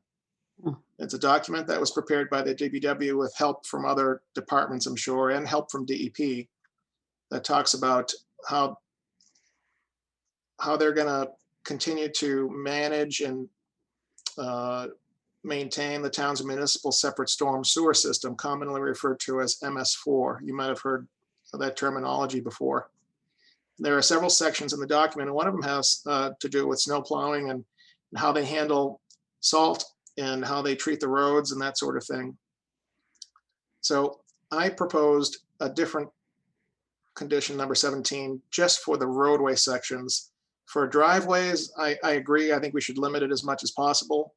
But the town, eventually, our understanding is that because this is a subdivision roadway and it's going to be constructed in accordance with the planning board's rules and regulations, Mr. Crow is then going to present the road after it's completed to the town for street acceptance. And once that happens, our expectation and our understanding, having gone through the planning board public hearing process, is that the DPW will then be responsible for snow plowing. And in this document that the town has, it talks about how the town snow plows. And I propose a condition 17 that reads like this: snow plowing, sanding, and salting on roadways shall be performed in accordance with that document. And I refer to that document where you can find it. But in that document, there's some specific language about how they go about snow plowing and putting sand and salt application down. And it talks about whenever conditions warrant, salt is applied to the roadway prior to accumulation of snow to prevent compacted snow from bonding to the roadway surface. It's the DPW director and or the foreman will instruct the staff when salt application is appropriate. Salt will not be done when pavement temperatures are above 34 degrees Fahrenheit. And there are some other sections in there about how they go about doing it. There's another section on snow plowing, and then record keeping and documentation. And this is how they maintain all the roadways in town. On top of that, the DPW is also responsible for following a few different rules when you're working, within a zone A to a public surface water supply, that sort of thing. Those are rules and regulations that are covered under a separate DP regulations. This property is not located within one of those areas, but we do recognize that it is within a buffer zone to a wetland. But it's sort of a balancing act. The town's winter operations include the removal of snow and use of salt and de-icers, and they have to balance, the safety of the public and also try to protect the sensitive resources associated with the items that you're trying to protect in the act, as well as actually those are all of the ones that this document is trying to protect. All of the interests of the act include drinking water supply protection, wetland protection, that sort of thing. So we would like to leave that in there to give the DPW the ability to do their job in accordance with that document. Is there any inconsistency between the DPW document, which I was not aware of until you sent it, and the snow disposal guidelines issued by the Commonwealth of Massachusetts? So I would have to say I've read through it and I haven't compared the two exactly, Ms. Meisner, but there are references to the DEP's guidelines on road salt storage and snow disposal in the document. There are footnotes in this document referring to, so DEP has guidelines on how you store road salt. And then the other one that you just mentioned, Ms. Meisner, the DEP snow disposal guidelines are footnotes in this section of the town's document. Judy and Don, can we add as a future meeting item to look at the town documentation and look at those issues? Yes, because I wasn't aware of this either, so I don't think they ever asked for any input from conservation. Yeah, this is part of the MS4, the stormwater permit that they developed this, but I've heard Wayne brag about how much salt he uses and we see the bills, so. Yeah, he said their technique was just to fill the trucks and empty them. Yeah, so I'm glad he's got some structure now. That's good.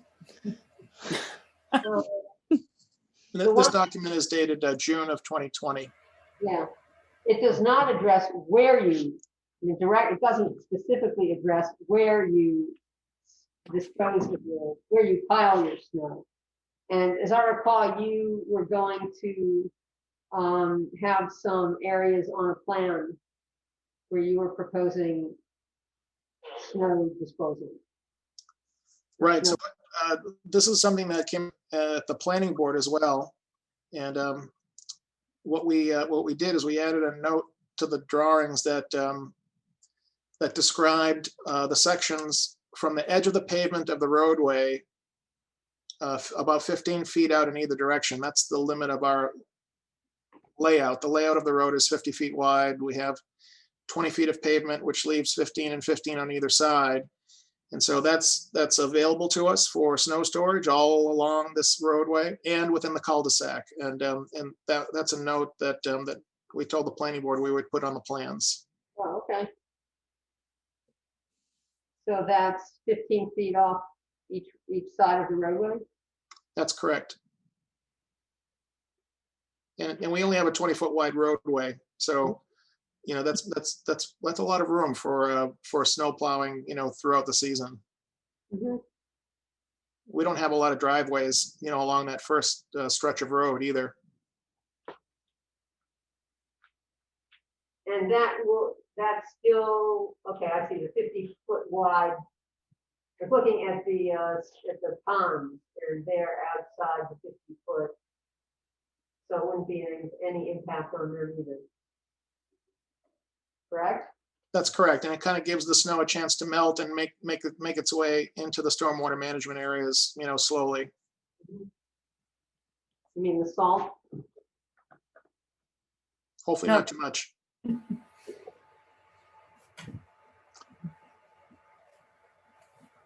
So there was only one other thing I noticed, Ms. Meisner, about mowing and if it's deemed appropriate. Right, were you planning on mowing, is my question. That's what I mean by appropriate. Are you planning on mowing the wet meadow? So the short answer is yes, if you're talking about outside the wetland.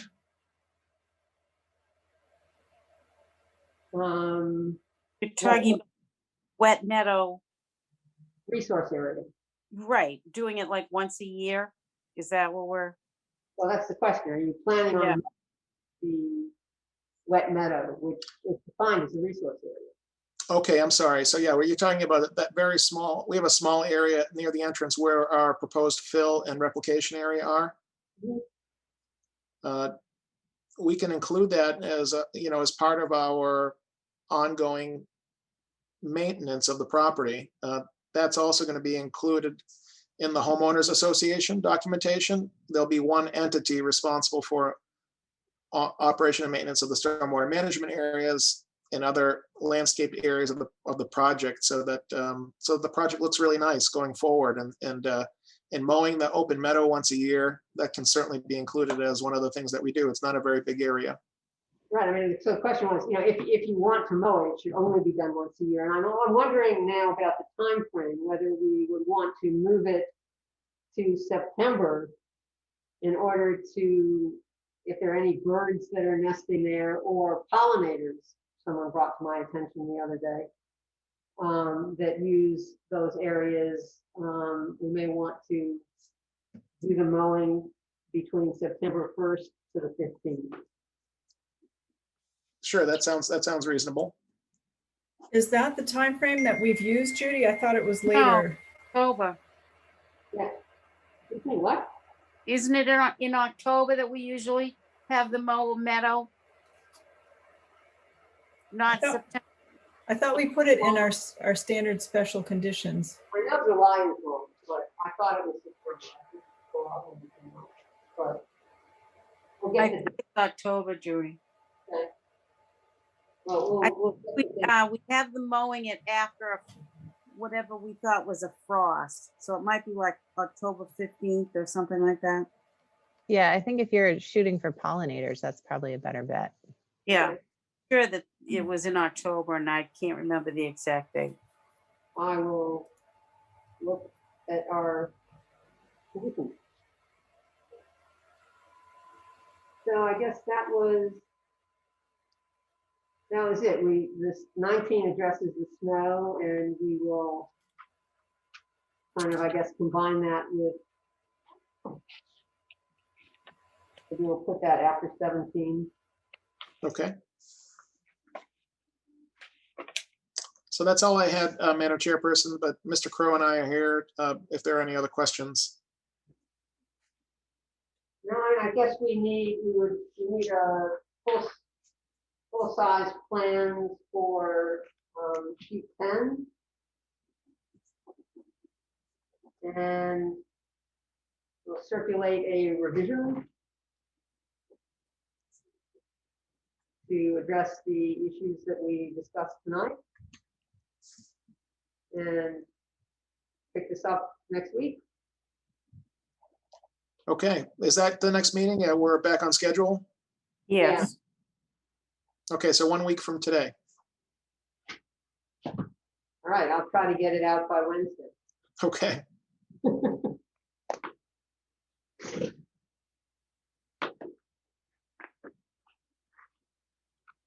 Okay, well, thank you. Does anyone else have any other questions? Nope.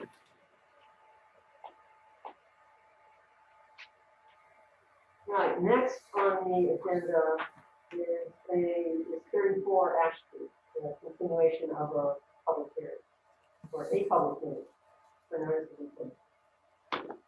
For construction of a wetland crossing. Good evening, everyone. For the record, Greg Hockmuth from Williamson Sparagus, representing Pat Kelly for the notice of intent filed for Lot D, which is 34 Ash Street. At the last public hearing, we went over the revised plan that incorporated a wetland replication area and some other minor changes. But we kept the hearing open mainly so that we could report back to the commission after our planning board hearing, which we had last week. So I'm pleased to report that the planning board granted relief from the 20-foot requirement that they typically like to see for a driveway such as this one down to 15 feet.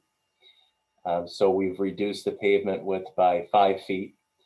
But the proposed opening remains the same. In other words, the culvert and the area within the right-of-way remains unchanged. And the main purpose for that is if this access is used for common driveway down the road to access the two other lots that are behind it, the infrastructure will be in place to simply propose to widen the pavement in that location and not need to get back into the wetland or add a longer culvert or do any work within the resource areas.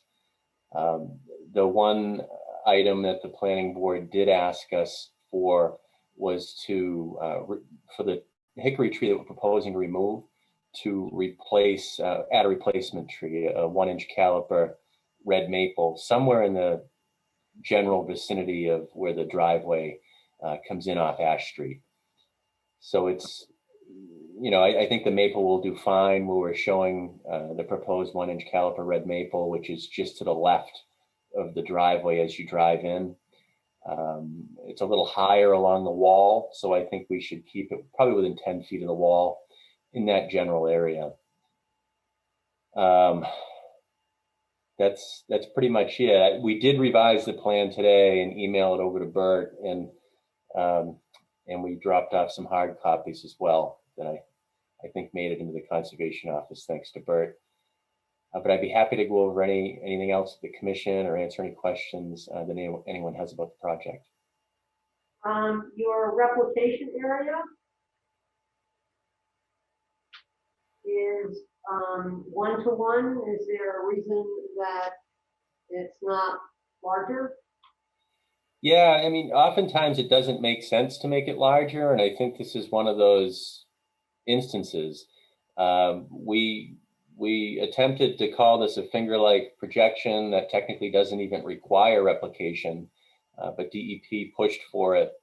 If we extend it any closer to where we're cutting the driveway in, we'll get into the root zones of a pretty nice stand of hickories. I think there's 5 or 6 that line the wall between the proposed replication area and where we're accessing. The thin area that we're proposing, the 1-to-1 replication, it's mainly multiflora rose and some other small shrubby species. So it technically meets the requirements under the inland wetland replication guidance document. But if I thought that anywhere else along this frontage or in this general area would benefit from additional replication, we would have shown it. I just don't think it would here. And continuing it in a westerly direction would impact other trees?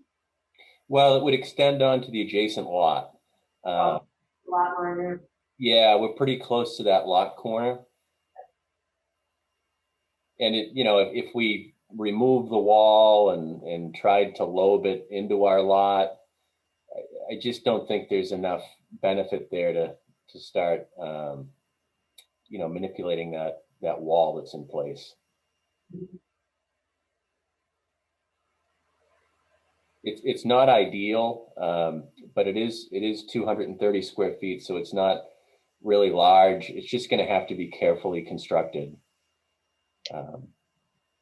with just an excavator on the other side of the wall, just using a small bucket and removing probably 8 to 10 inches of material. So Greg, is that the area where the roots of the trees are starting to be undercut? No, so that really the only tree, well, I'll call them trees, that appeared to be showing some signs of stress and with exposed roots are where we're proposing to bring the driveway in. So close to the easterly lot corner, there's that 14-inch hickory, and those are the photos that I was showing the planning board. Now, I have those that I can put on the screen tonight too, if the commission wanted to see those. I mean, driving by, I noticed that, you know, while further down the roots are not exposed, it's still a very sharp cut. And I just wonder over time if that will become more like the hickory, you know, the roots of the hickory that you're planning on removing. And if so, then perhaps that replication area would be impacted. Yeah, it's hard to say. You know, when we ran HydroCAD to size that culvert, we were surprised at the amount of water that made it down into that ditch. We're proposing a 24-inch culvert based on our calculations, but just about every other culvert within that ditch is, you know, 10 to 12 inch, and it appears to be handling the flow fine, which I think will act as somewhat of a control to keep the flow that makes it to this reach somewhat under control. You know, it would have to overtop that access that the utility has to the utility easement. And if it gets that high, I think it would spill out and around onto Ash Street. So I think there would be, you know, a lot of water. I haven't seen a storm like that or how the ditches react in town. Probably the best example would be that Mother's Day storm. I think it was in 06 or 07. If anyone drove around town and saw the water during that storm, it might give you an idea of how bad it can get. But I don't know, Wendy, those trees seem to be in pretty good shape, you know, further to the west of where we're proposing to come in. It is still a steep drop, but not nearly as steep as where we're coming in. Yeah, okay. Are you proposing, kind of, looking at the replication area, it looks like it's just a rectangle. Are you proposing kind of tapering it into the existing wetland? Yeah, so the rectangle that you're seeing is what we calculated, but you can see that dark dashed line that's behind it, that 68 contour. That's feathered in on both sides, so it's not going to be a sharp square. It will be feathered in. We just didn't take credit for that little area where it curls. Okay.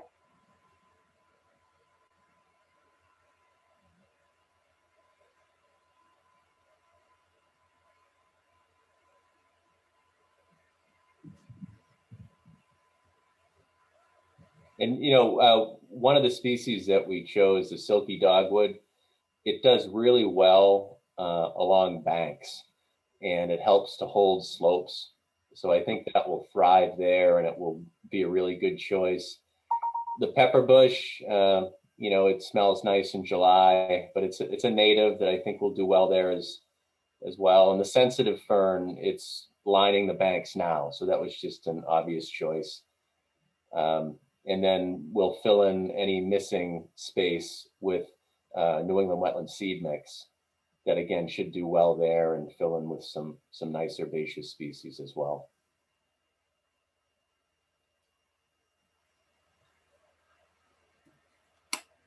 How much additional soil do you think that you're going to need? Very little, very little. You know, and the hope is that we can scrape on the upland side of the wall on lot D. When this driveway goes in, they're going to have to remove top and subsoil. I think a lot of that topsoil, which is pretty deep in that location, I think we'll be able to stockpile that and utilize that for our replication area. But if we did need to bring in additional soil amendments, we detail that in number 3 in the construction methodology. And that's right in line with the Inland Wetland Replication Guidance document that Mass DEP puts out. But it's probably going to be the smallest replication area that I've ever worked with. But it's probably going to take just as long to construct because of how delicate it is and how careful we're going to have to be, because it's long, it's thin, and it's right above the resource area.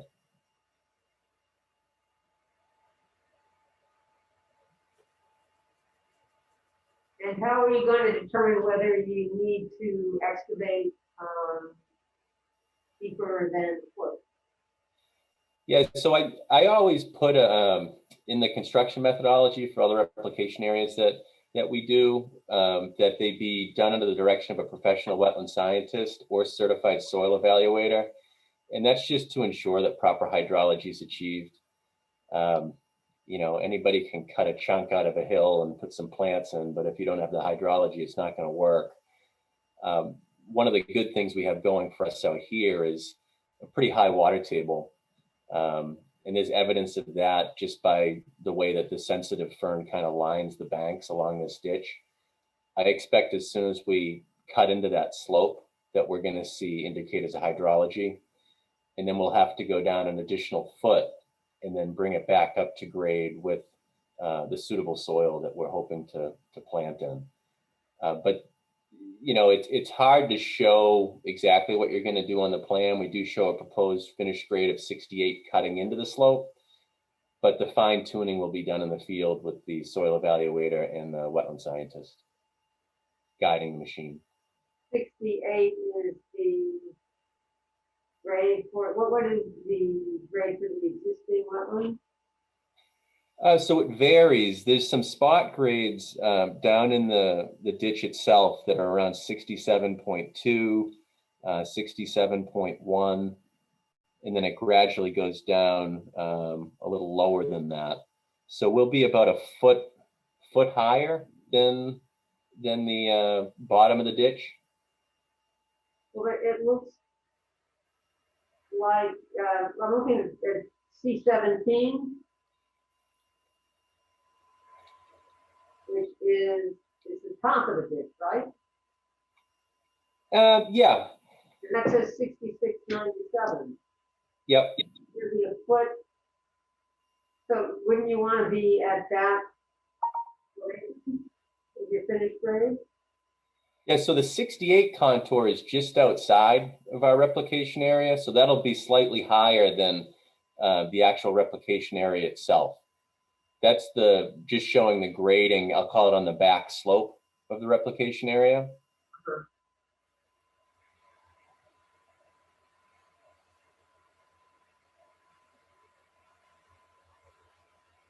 If this was a much flatter area that wasn't on a gradient, that wasn't a drainage ditch, we'd be able to show some spot grades and a little bit more accurate proposed grading. But the goal here was to show that we're cutting into that bank and that the fine tuning would be done with the soil evaluator and wetland scientist. But the reality is there'll probably be some spot grades within that replication area that will be 67 or slightly lower.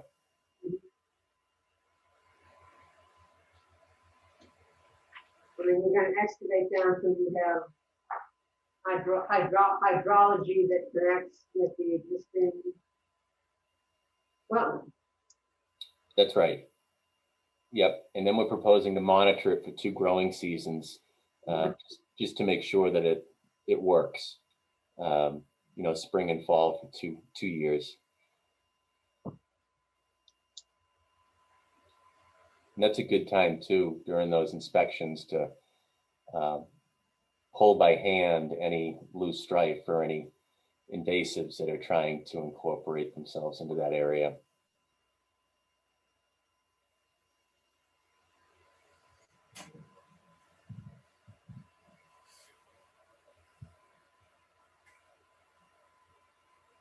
I think that's really the only invasive I saw down in this reach was some loose strife and maybe, you know, the multiflora rose.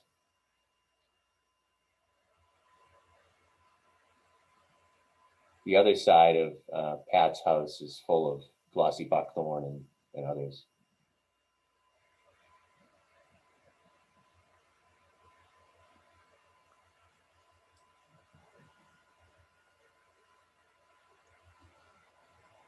Anything else, Judy?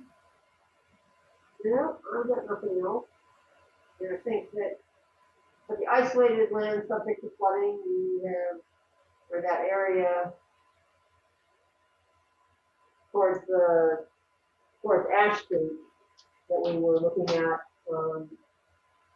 your calculation shows not. Is that correct? Yeah, we didn't meet the first criteria, which is to generate at least a quarter-acre foot of volume within that subcatchment. It was actually a lot less. It was 0.003 acre feet. It has to be at least 0.25 acre feet. And then if you have that volume, the second criteria is that it floods to a depth that averages at least 6 inches.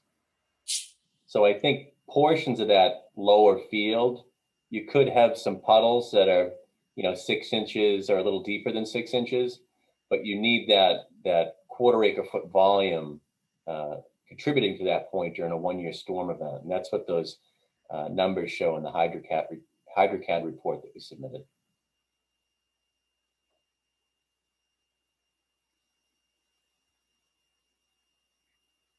But it's wet. We saw it during our walk, and that's one of the main reasons why we're proposing to hug that easterly property line, but to still stay off the wall enough to keep all the trees that are in that area. And that's just where ever since this has been a farm, that's just where they've driven their buggies and carts, because it's drier than the other portions of that lower field.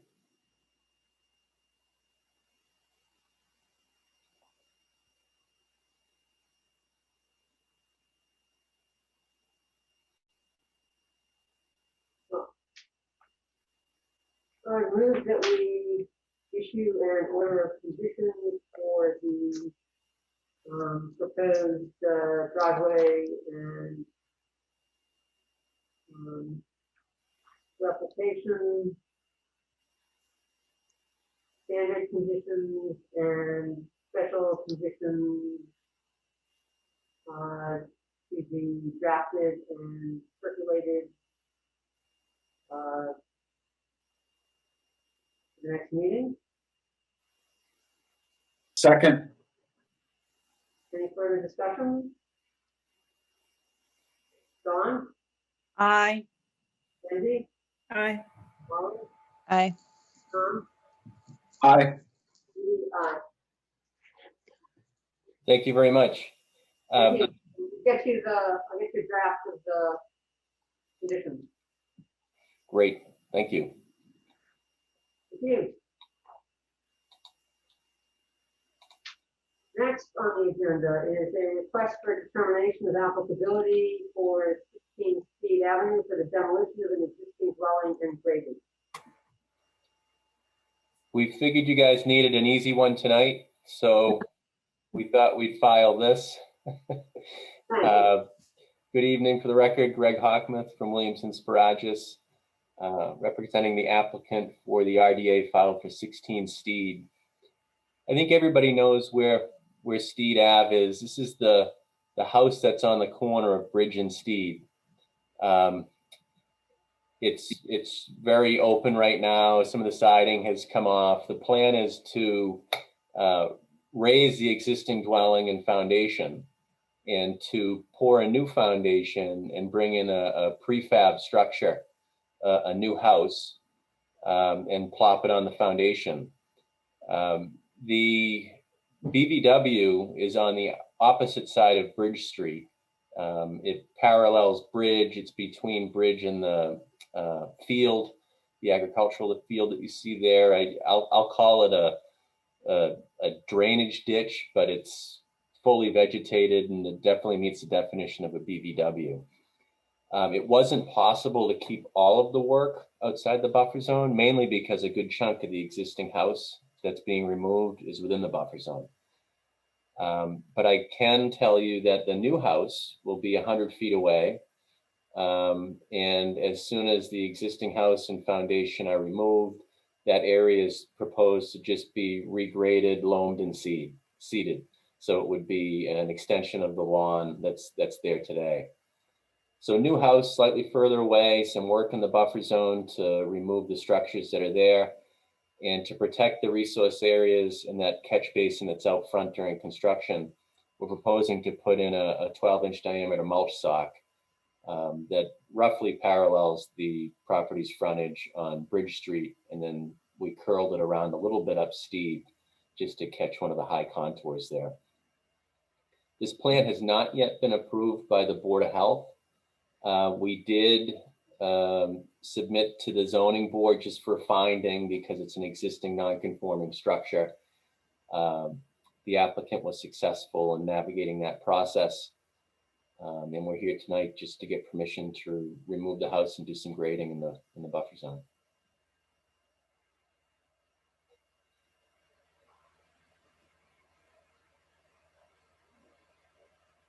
And I assume that the demolition materials will be disposed of off-site? Yes. Yep. There'll be no holes dug. Nothing will be buried out here. It's all going to be removed, and suitable fill will be brought in to bring it back up to grade, and then just loam and seed.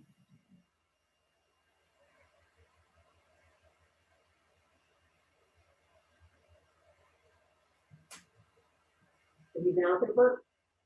I have not walked it. I mean, I've driven by and taken a look at it. And it's right on the corner of two streets. Determined that the wetlands are on the other side of the street. Yep. Any further discussion? Questions?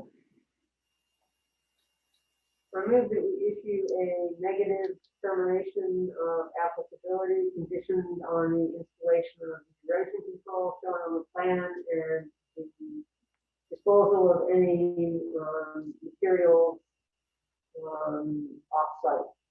The materials from the demolition of the house disposed of off-site. Second. Any further discussion? John? Aye. Cindy? Aye.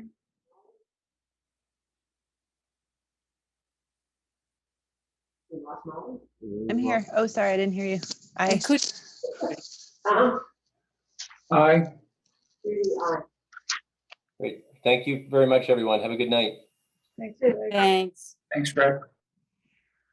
Next is a notice of intent filed for 64 Bridge Street for the construction of a single-family house and associated grading and utilities. I'm going to recuse myself. I'm just going to turn off my camera and mute. Is that adequate? I'm in a butter. That's Yes.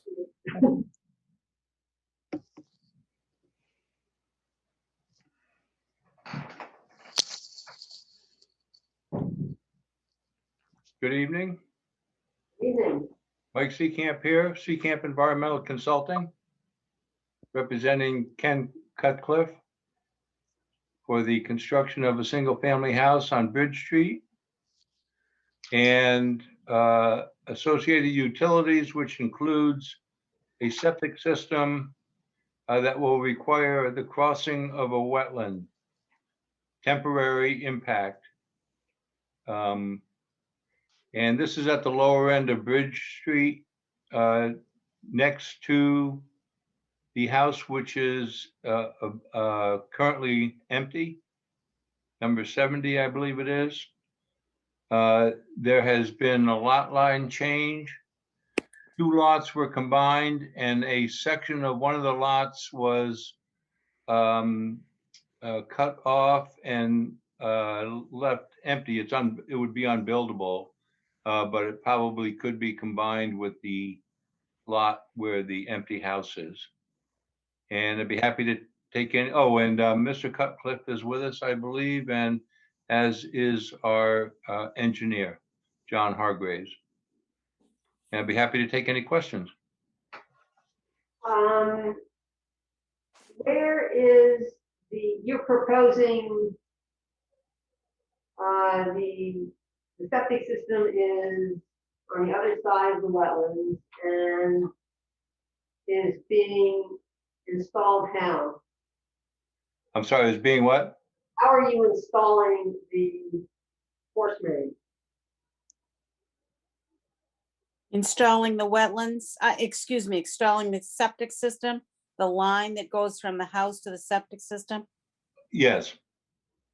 Yeah, you can see that on the plan. How is it being installed? This will be a temporary trench. We will be putting cofferdams. It'll be, first of all, it'll be done during periods of low flow. And the stream, if it's running at all, will be dammed and water will be pumped around the project. The installation of the pipe is expected to take 1 day. And then the soil will be put right back where it was excavated from. And where is, do you show the stream on your plan? Do we show what? Do you show the stream channel? No, in this area, it's sort of braided. It's not really like a channel. It seems like there's almost like a dam at the northern end of it. But in the areas further upstream, it's maybe 3 feet wide, where there is a discernible channel. So it just becomes a wetland back here instead of. Yeah, this is pretty flat in the area where the pipe is going.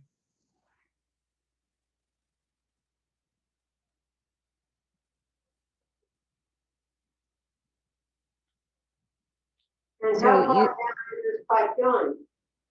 I'm sorry? I said, if the pipe is going through the wetland, what is the impact of that on the hydrology? There'll be no impact that we don't expect any impact. It's I believe there's going to be 2 pipes. One is going to be like a reserve pipe, and they'll be about 4 feet underground. So there's not expected to be any impact to the wetland other than the temporary impact.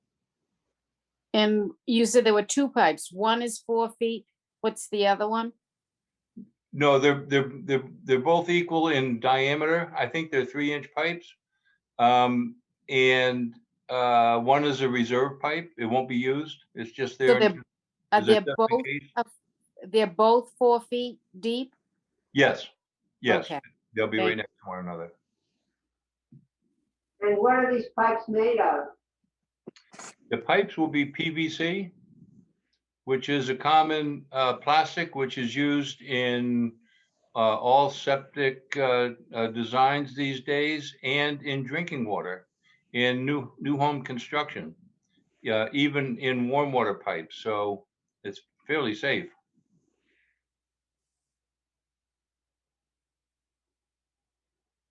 The acidity does not affect it, not like it does to copper. Didn't we have the same exact issue on Middle Street? Yeah. Yeah. I'm just wondering if there's like, if there's documentation of the chemical reaction between the chemicals in PVC and the, exact acidity of a wetland soil. Well, there's been a lot of research regarding safety for drinking water. People's drinking water comes through these pipes, PVC, and a lot of drinking water can be fairly acidic. I know mine is, and I'm constantly replacing copper pipes. Right.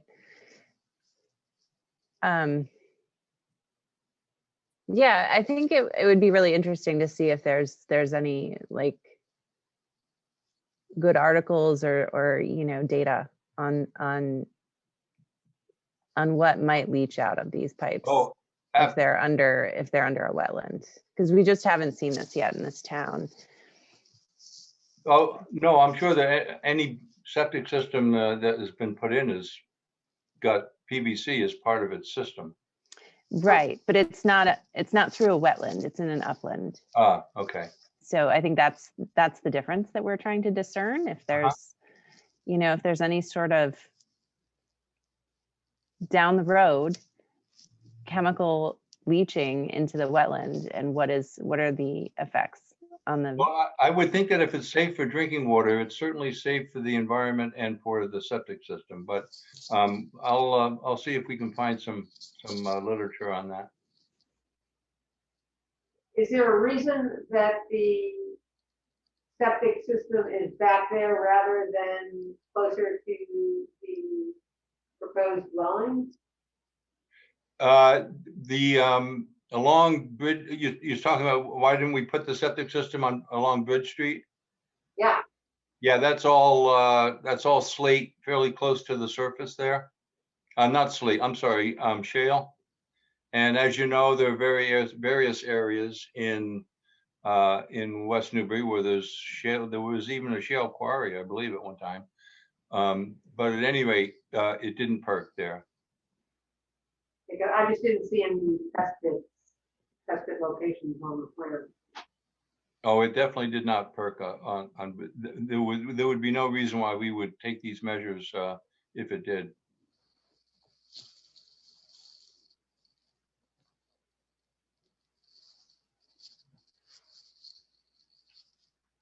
Well, I think we have to go take a look at the wetlands lines and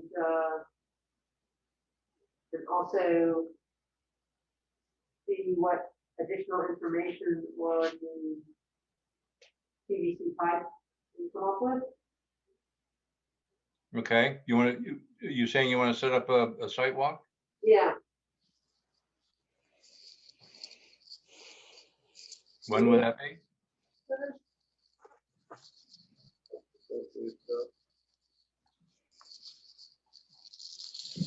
When did you do the delineation work? I think it was in August. I've got it in. I put that in the report. Hold on, let's see.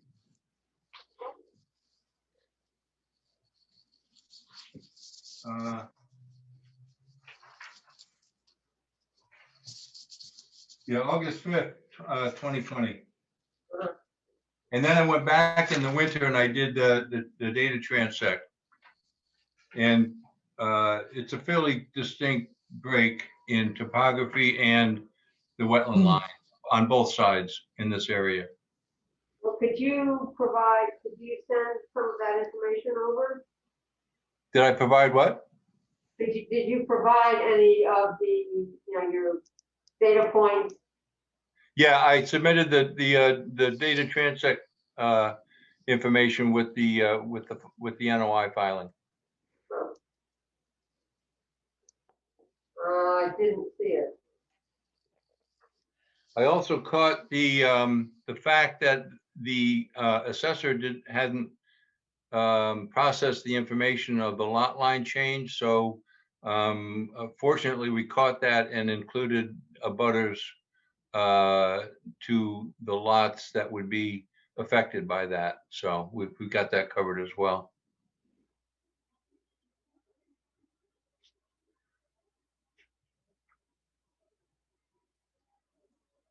Could you provide some additional detail on your construction sequence, like how you're going to be doing this temporary trench and where you're going to be placing the soils that you're removing?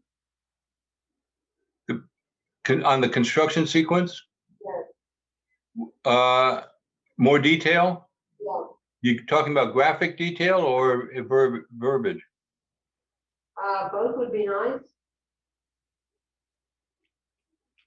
Okay, it's fairly straightforward. The trench would be. You just put in you say your topsoil will be passed to one side and subsoil to the other. So you're dumping them in the wetlands? Well, that's what we're proposing,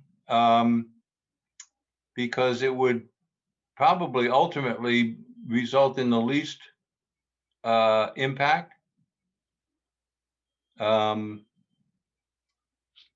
Rather than trucking it back and forth. We're only talking about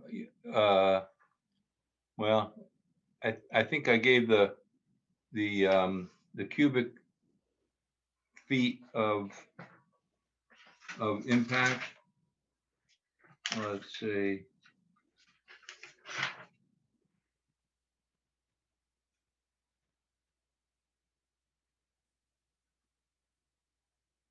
Yeah, the trench will be 4 feet wide at a maximum. And it'll be about 4 feet deep. I mean, if you want to specify that we need to move it back to an area temporarily in the buffer zone, we could do that. I think it would be a greater impact, to be honest with you, though. Well, but then how do you get it back into the trench without disturbing the wetlands area that you dumped it on? Well, the way we're proposing it is to cast the upland soil and the hydric soil, the A horizon, to one side, and then the subsoil to the other side, so that there'll be no mistake as to how the sequence has to go back in. You just push it in with the bucket. Right, but are you impacting the area that you have piled it on? I mean, when you're pushing it back into the bucket. Well, yeah, that's true. It would be a temporary impact, but yes, there'll be soil placed on it and then removed. So there will be a impact. Will it also be machinery driving over the wetlands, right? Pushing you said a bucket, so you've got some kind of a machine. Well, yeah, but we're hoping that, I think that we can reach into the wetland from either side. I don't think we actually have to drive into the wetland. And this will be a mini excavator.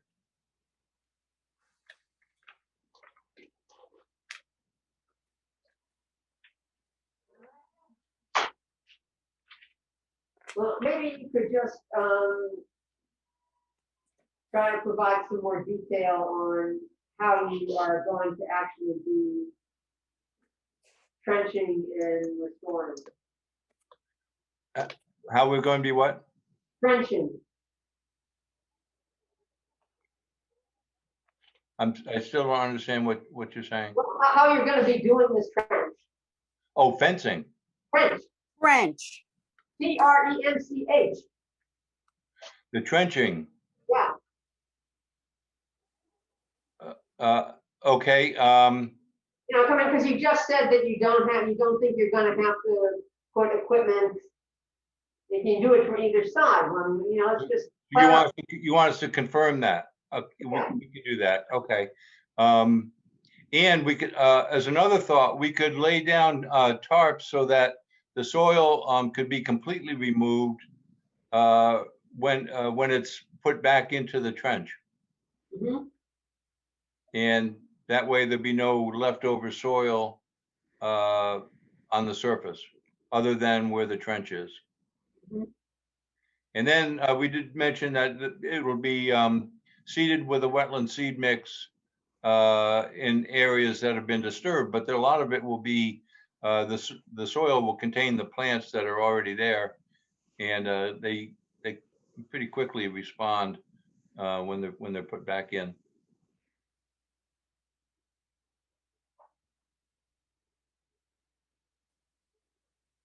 But we'll get you a detail on how how far in we can reach with the mini excavator, and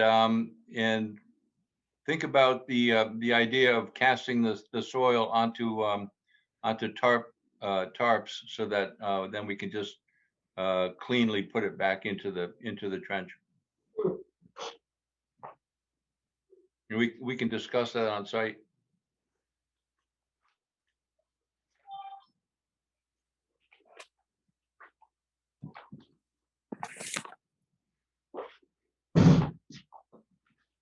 So we need to schedule a sidewalk.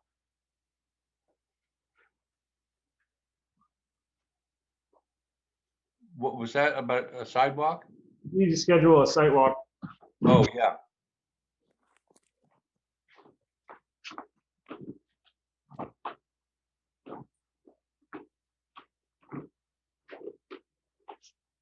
Because we had the holiday that changed our schedules, our next meeting is May 3rd. And That's next week, right? Yep. And so, I mean, could we continue this to the second meeting in May? which would be the 17th.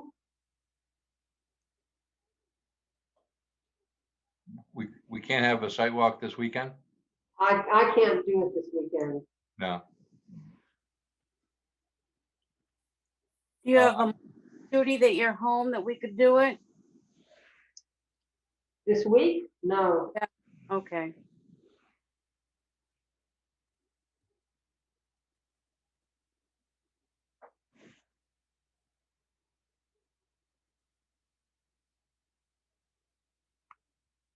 And could we do it the 9th?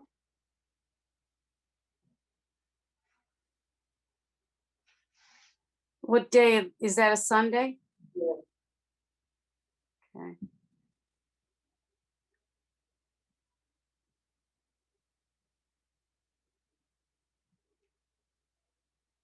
Well, if that's the earliest, then go for it.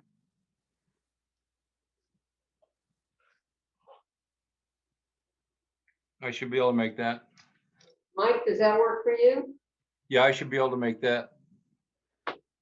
Okay, so you say the 9th at Molly, does that work?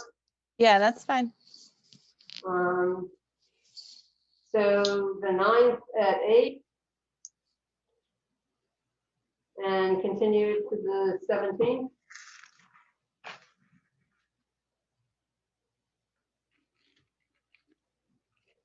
Does that work, Mike? Yeah, we can do that. Okay, thank you. All right, thank you.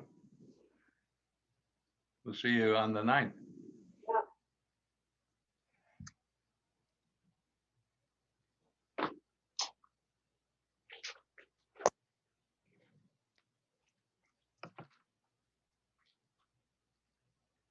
Want to tell Wendy she can come back? Yeah, I'm here. I think there are some abutters here. Are you taking public comment? Oh, sure. Does anybody have any comments they'd like to make on this?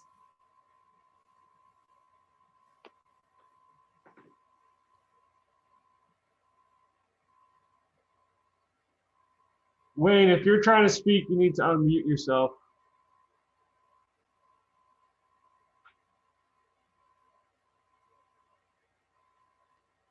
Is that better? Yeah. Okay. Wayne Sanborn again, 85 Church Street. My wife and I have been here for 55 years. We've observed this swampy area over the years, and it is I contend that it's a vernal pool, and the commission needs to take notice of that. I also feel that the submitted plans do not show the leach field that is in existence for 70 Bridge Street, the house that's abandoned. That should be shown on this plan so you can see how close it is and its associated expansion area relative to what is proposed. Question is, can 3 systems exist simultaneously in close proximity to each other? I don't know, but I think that's something that needs to be addressed. Relative to using a single pipe with a duplicate spare, I would suggest a better plan would be to have a pipe within a pipe with the capability of detecting leakage into the annular space between the 2 pipes.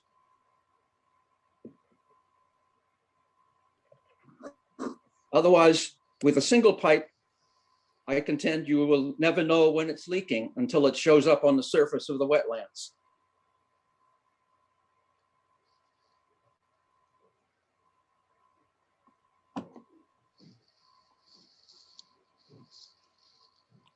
I guess that's it. Has the area been certified as a vernal pool? Not to my knowledge, just by observation. And what have you seen there? frogs. I've had a good friend of mine who is retired from the U.S. Fish and Wildlife Service. I invited him down here a couple of weeks ago and asked him to look at that area.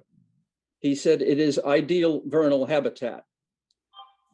He is an expert in this area, but he did not want me to use his name. So I'm sorry, I can't do that. But Okay, so he's not willing to submit anything? no. He doesn't want to get involved.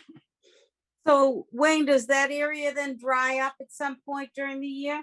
Yes, it's currently, well, when I last checked it about a week ago, it was flowing quite well. In my area, it was about 3 feet wide. It does tend to dry up in the summer. Although earlier this year, it was quite dry because of the lack of rain. Is But, it so it wet? does vary. Sometimes it's a running stream. Sometimes it's a very shallow amount of water. Does it connect to your property, Wayne? Like, could you? Yes, the back of my property or our property includes the portion of the wetland upstream from the 64 Bridge Street crossing. And then other abutters further upstream own pieces of it. Okay. But the 70 Bridge Street house, years ago, their septic system failed. And this was an existing house with people living in it with no septic system. They had to cross the wetlands to get to, they had some high ground on the other side, which is in close proximity, I believe, to what is being proposed for 64 and now exists for 70 Bridge Street.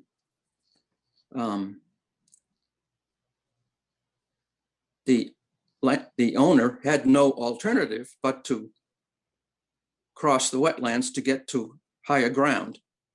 And I'm sure the Planning Board and the Conservation Commission were involved in that. I was not. I was a former member and chairman of the Conservation Commission in the 70s and 80s. But I'm sure it's in your files and in the Board of Health's files. But those are items for your consideration. I would like to ask the engineer, why did you abandon the directional drilling? It's shown on the plan, if possible. I think he's addressing that to me, Mike Seecamp again. Well, a couple of reasons. One is the expense. And two, to put 2 pipes in, you'd have to directional drill 2 channels, which would be exceedingly expensive. So by being able to dig the trench, we can actually easily put 2 pipes in alongside one another. At the only added cost would be the second pipe. Okay, I understand that. I just wanted to know what your logic was.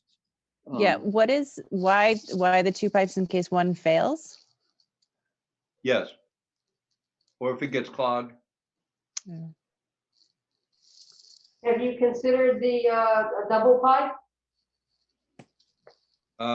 That I don't know. We'd have to check with with our engineer, who I believe Mr. Hargraves is on. Is that you, John? Yep, I'm here. Yeah, that we'll look into that double pipe with the leak detection system. Is this just a single section, or are they sections that are jointed together? It comes in a roll. The SDR PVC piping. So it's highly unlikely that it would leak. But if that's important, we could look into the cost and the design of the leak detection system. I think it is important. This is raw sewage crossing a wetland. I just, let me clarify. Some action needs to be taken to at least mitigate the possibility of a leak or contain it. Well, we're using the FAST system to, which is a secondary treatment design at the tank before it's transported to the field. So it's not exactly raw sewage.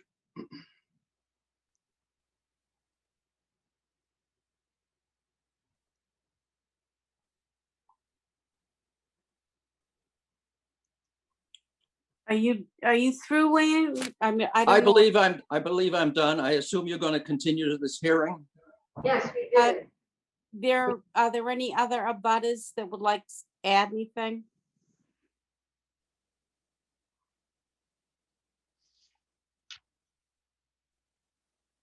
I guess that's it. Can abutters can come to the site walk, right? If they were curious. Only at the permission of the applicant. Oh, okay. The commission is certainly can do it, but the butters are only at the. So we'll check with Mr. Cutcliffe. Okay. Thanks. Okay. Next So- on the agenda is a plan modification request for the Kentucky School project.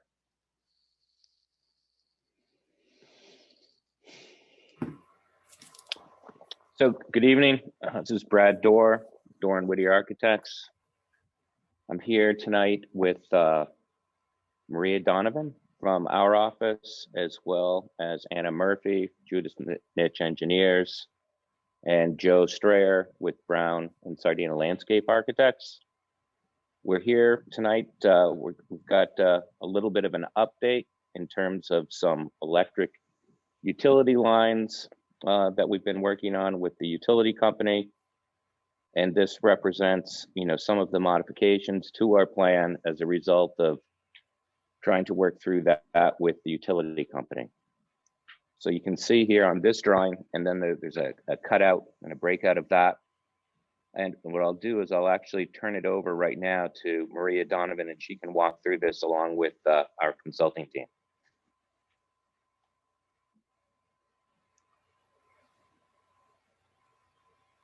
Maybe. Yeah. Well, maybe Anna, are you on the line? Oh, hello, this is Maria Donovan. I'm sorry, I had my microphone was off. Can you hear me? Yes. Yes, okay. Yes. Okay, I can walk you through the plan. I'm just wondering if I can drive through the drawing, or is this? Can you bring the, I can make it so you can share your screen. So if you Okay, have, great. Okay, so I will share my screen. yeah. That way I will show you the exact same drawing.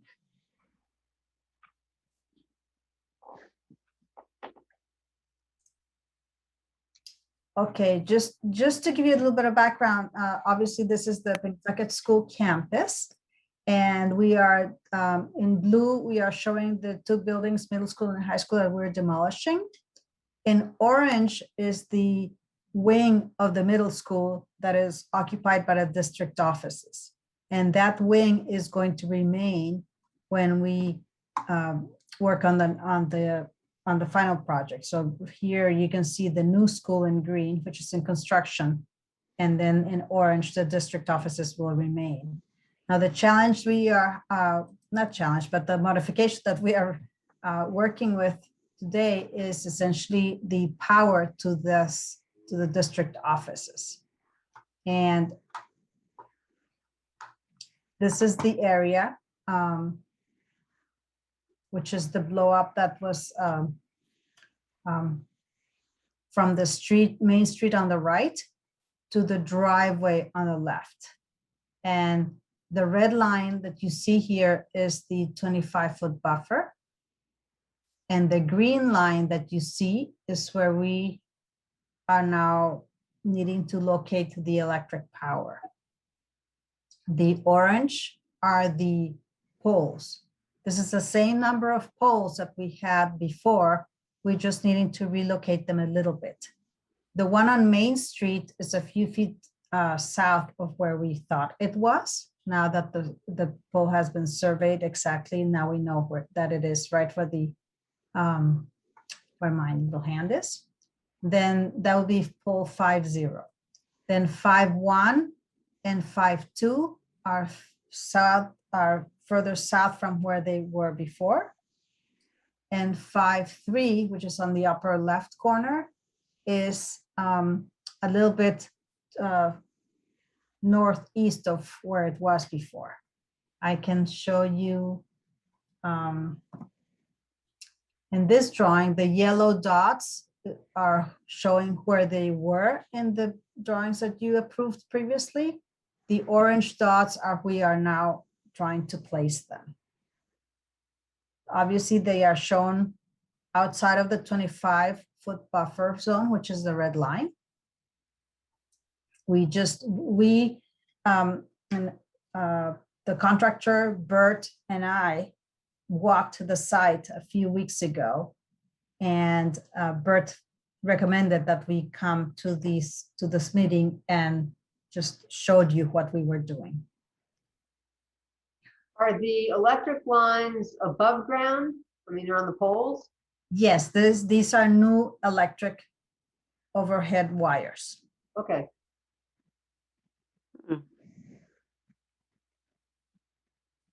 So why do they need to move south? There are several reasons for them to move south. As you can see, the contours at the top are what are the result of having the baseball field located on the site. And this baseball field will be raised from where it is right now by several feet.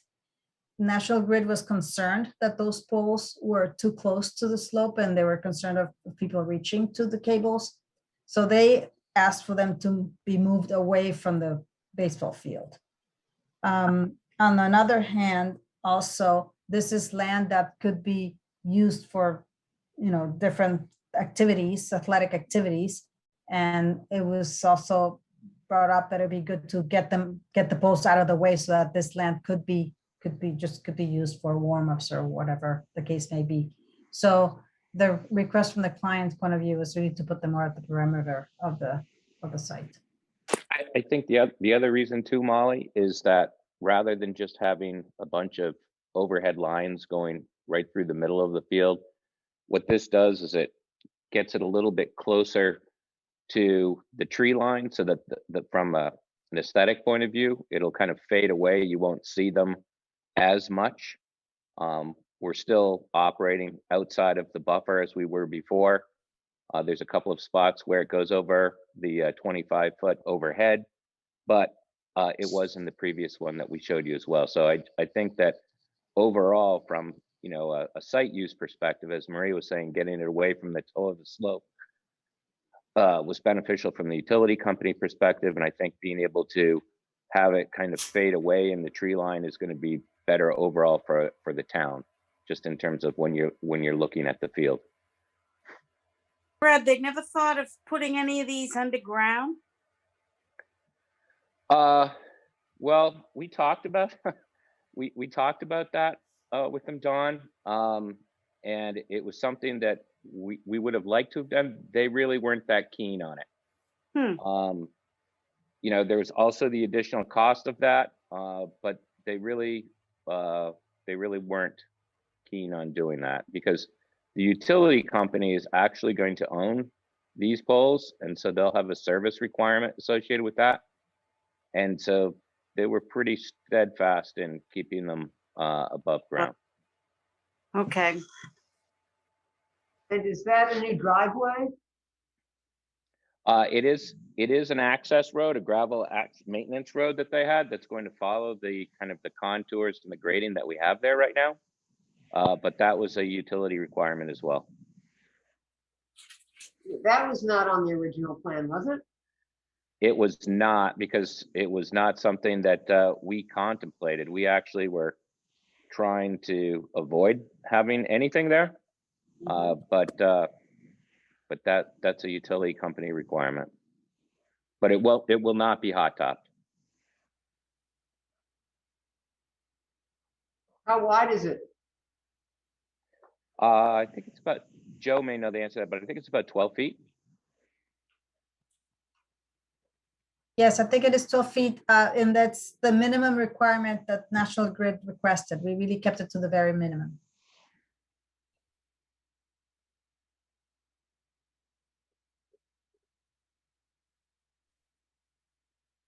So should that have been a plan change? This is a plan change, is it not? Right, but they're not, I mean, I thought it was just the light poles that we're talking about.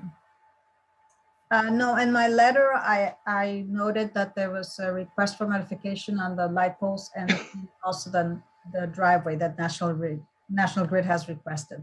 Okay, I didn't see that.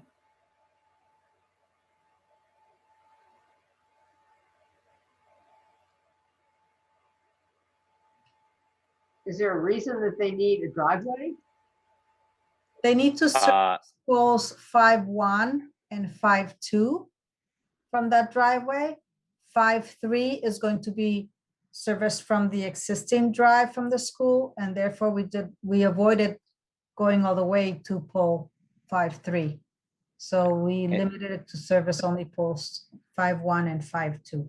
Right. I don't remember exactly what this ground looks like. I mean, isn't it something they could just drive over? Well, honestly, Judy, we tried to get away from this. We fought it, but to no avail. And, you know, we did get them to back off of having to have the road all the way through, and that they would be able to service that northwest pole from the access road, rather than having to create a service road all the way through. But we couldn't get them to come off of what we're showing you right now. But it is gravel, so they agreed that it did not need to be paved. Well, that's nice of them.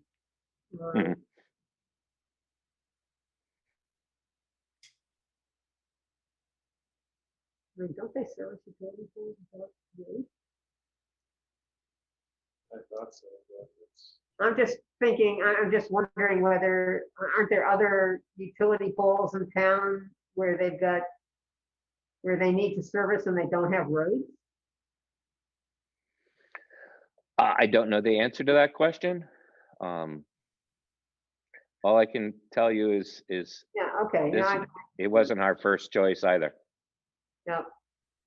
Yeah, it does seem elaborate for like a pole that maybe only needs to be serviced once a year, if that, but. Well, it is outside the 25-foot no disturb area. I move that we accept the plan modification as proposed. Second. Any further discussion? Dawn? Aye. Molly? Aye. Wendy? Aye. Plum? Aye. Judy? Aye. Thank you. Thank you very much. Sorry, so late. Next is a discussion of the conservation restriction in Monmouth. So that's something I put on there. I went over this with Jen Hughes and Gerard from Merrimack Planning Commission from the conservation restriction monitoring we did, and how they basically put all that data into my map.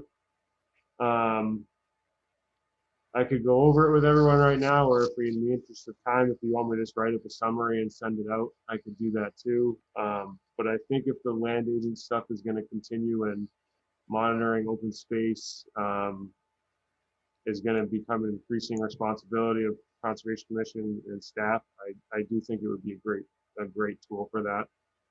You can take baseline photos, information, notes, and you can upload them right into MyMap from your phone. So it's by your location. I think it would be really useful. So is there an additional charge for that? I would imagine there would be. Yeah, I don't know what it would be. But Is it that, could, sorry, could you get that information? I mean, would it be like a proposal or? yeah, I don't think that they had come up with anything Okay. official yet, but I can definitely ask Dan about it and get maybe even an estimate, you know, what it might be. Okay. And the information for the current restrictions is already here. Yeah, so it's they went through the demonstration with me, showing MyMap, and basically they took when me and Jen went out and did the monitoring visits, the CR parcels, she took baseline photos on her phone, uploaded them directly from her phone to the GIS program over there, and then they put those right into MyMap by location. So they were kind of working this whole thing out. So I think at this point it would be much more streamlined, where it wouldn't have to go through them first to get onto MyMap. So all those baseline photo locations are right on the GIS, and you can click them and pull those photos up. So over the course of a number of years, you could have your whole log of that right there. Another thing would be adding the actual baseline documentation reports that I put together, and the conservation restriction abstracts that I put together would be right on there with the parcel, so that'd be available for everyone to see. Where I think it might end up being the best value would be the other open space stuff too, because think about restriction monitoring, it might be a lot to invest for a one-time a year thing. But then when you add in all the other benefits you could take from it, as far as, you know, even monitoring and putting reports together for parcels that the Conservation Commission, you know, has control over that maybe no one's looked at in a long time, making sure they're in good shape, or trail maintenance stuff. I think it would have a wide range of benefits if it was used the right way. Who has access? Who has access to adding? You could determine if, you know, you basically have different users that could do that. Right. So it wouldn't be like a full wholesale thing. It's not something that anyone could decide, yeah, I want to add something. Right, exactly. Yeah, you would have to give someone, you know, authorization to do that. Yeah. So are any other towns using this that you know of? So they said West Newbury was pretty much the guinea pig for it. Ah, great. So it should be free then, right? Right. I know they had some other towns interested. I don't remember what towns they were off the top of my head, but they were talking to other towns about it. But they really used West Newbury to kind of get the program off the ground and see how it worked, really. Well, probably because you just did all the monitoring of the CRs and Okay, interesting. Yeah. Okay, so you will see. Or you talk to Jen, and I can see if maybe her or Gerard from there might be available at some point for anyone interested to sort of go over with them. They can probably explain the finer details of it a little better than I can. But that's just basically the overview of what it is. No, it sounds interesting. Yeah. It'd be nice if they could attend a meeting and maybe just do a demo. I don't know if it's possible to do that. I mean, if they share their screen, they could show us, you know, what it would. Yeah, that's what I would do with them, so I can definitely ask them about that. Okay. Would the selectmen also, do you think they should do a demo if there's a cost associated with it? Well, I think it would come out of our budget probably. Oh, okay. Right. Well, it depends how much it is, I guess. Yeah. Well, so once you can find out about the cost, and maybe for the 17th.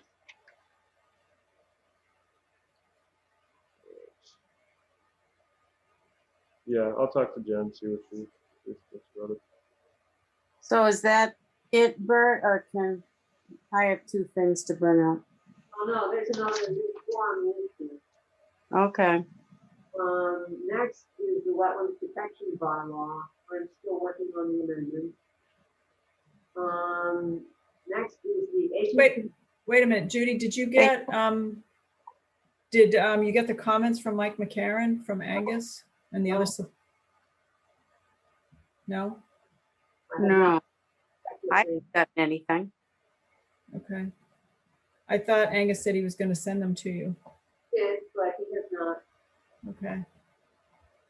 What's the issue? There were additional comments by the select board and Mike McCarron that were not conveyed to us. So there was one that was had a legal component about whether the whether we could direct the Board of Selectmen to take legal action.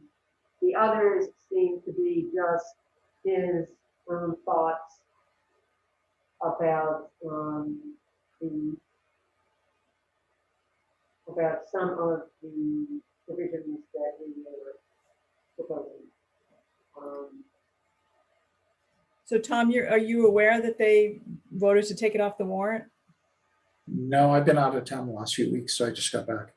Yeah, so when they had their own meeting to discuss it after we had the joint meeting, they voted 3-0 against it and then moved to just dismiss it from the warrant entirely. And that was a 2-1 vote. So it's, you know, it won't go before the public this time around, but we should be ready for the fall, I think.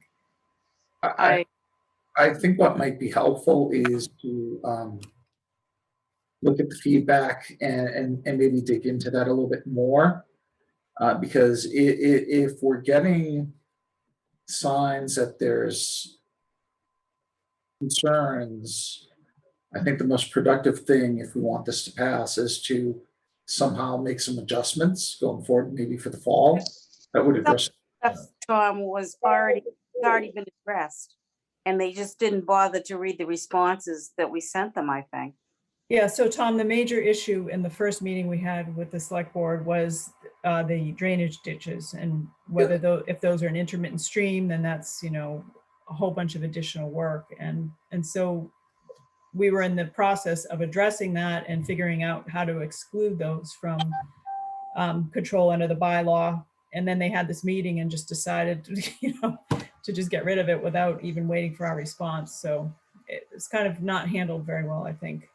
There also seems to be a misapprehension that somehow the intermittent streams along the sides of roads are not regulated now, which they are under the state wetland protection regulations.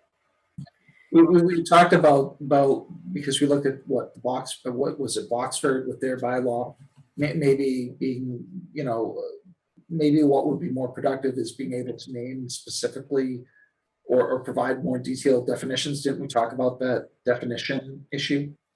Yeah, and then it was too complicated. There were too many unnamed streams. We don't have named streams, so I think that the best way to address it is to say that intermittent streams that run adjacent to roadways, the portions of intermittent streams that run adjacent to roadways will only be subject to the existing 100 foot, essentially, and so they would be excluded from the additional protection. But the rest of intermittent streams would get the additional protection. And that's fair. There was that other issue I think that came up about the stream at Pentucket, that if we applied this bylaw, that the current high school project would not have passed. Is that correct? No, the fact that you extend the buffer zone to 200 feet doesn't mean that you are saying that it's a resource area. I mean, it's a buffer zone. And so it just expands the area in which you are reviewing projects. It doesn't say that you can't do anything. That makes sense. So. But so I think that's the worst case of what we're up against. So it should be a learning experience. And so we need to address that concern, whether it's not, if they're not paying attention to what we're saying or, you know, or whatever, we have to address that perception that it's going to take away their right to put a mailbox at the end of their driveway, you know. And so I think maybe we address that with, I also think that some of the other definitions need to be clarified, and that we then maybe also have another document that explains that regulations currently address the issues of the mailbox at the end of the driveway, and explain exactly what the purpose of this expansion is just to provide an additional area where projects will be reviewed, that it is not a prohibition on work in those areas. Right. I think Elisa had the idea of doing like an FAQ on the website,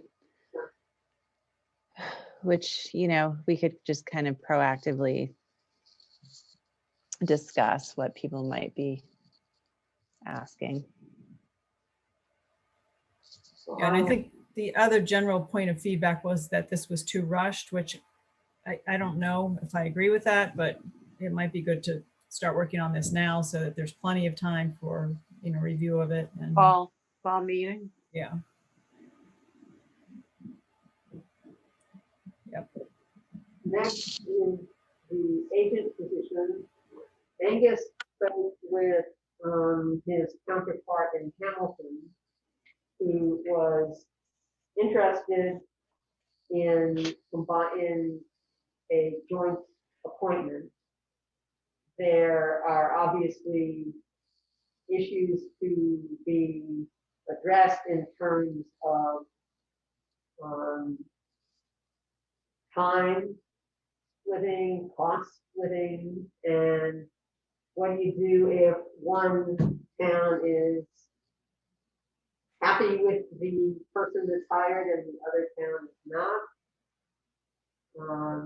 Yeah, so Judy, today also, I guess Don spoke with Jay last week, and he told Merrimack that he was going to retire in August.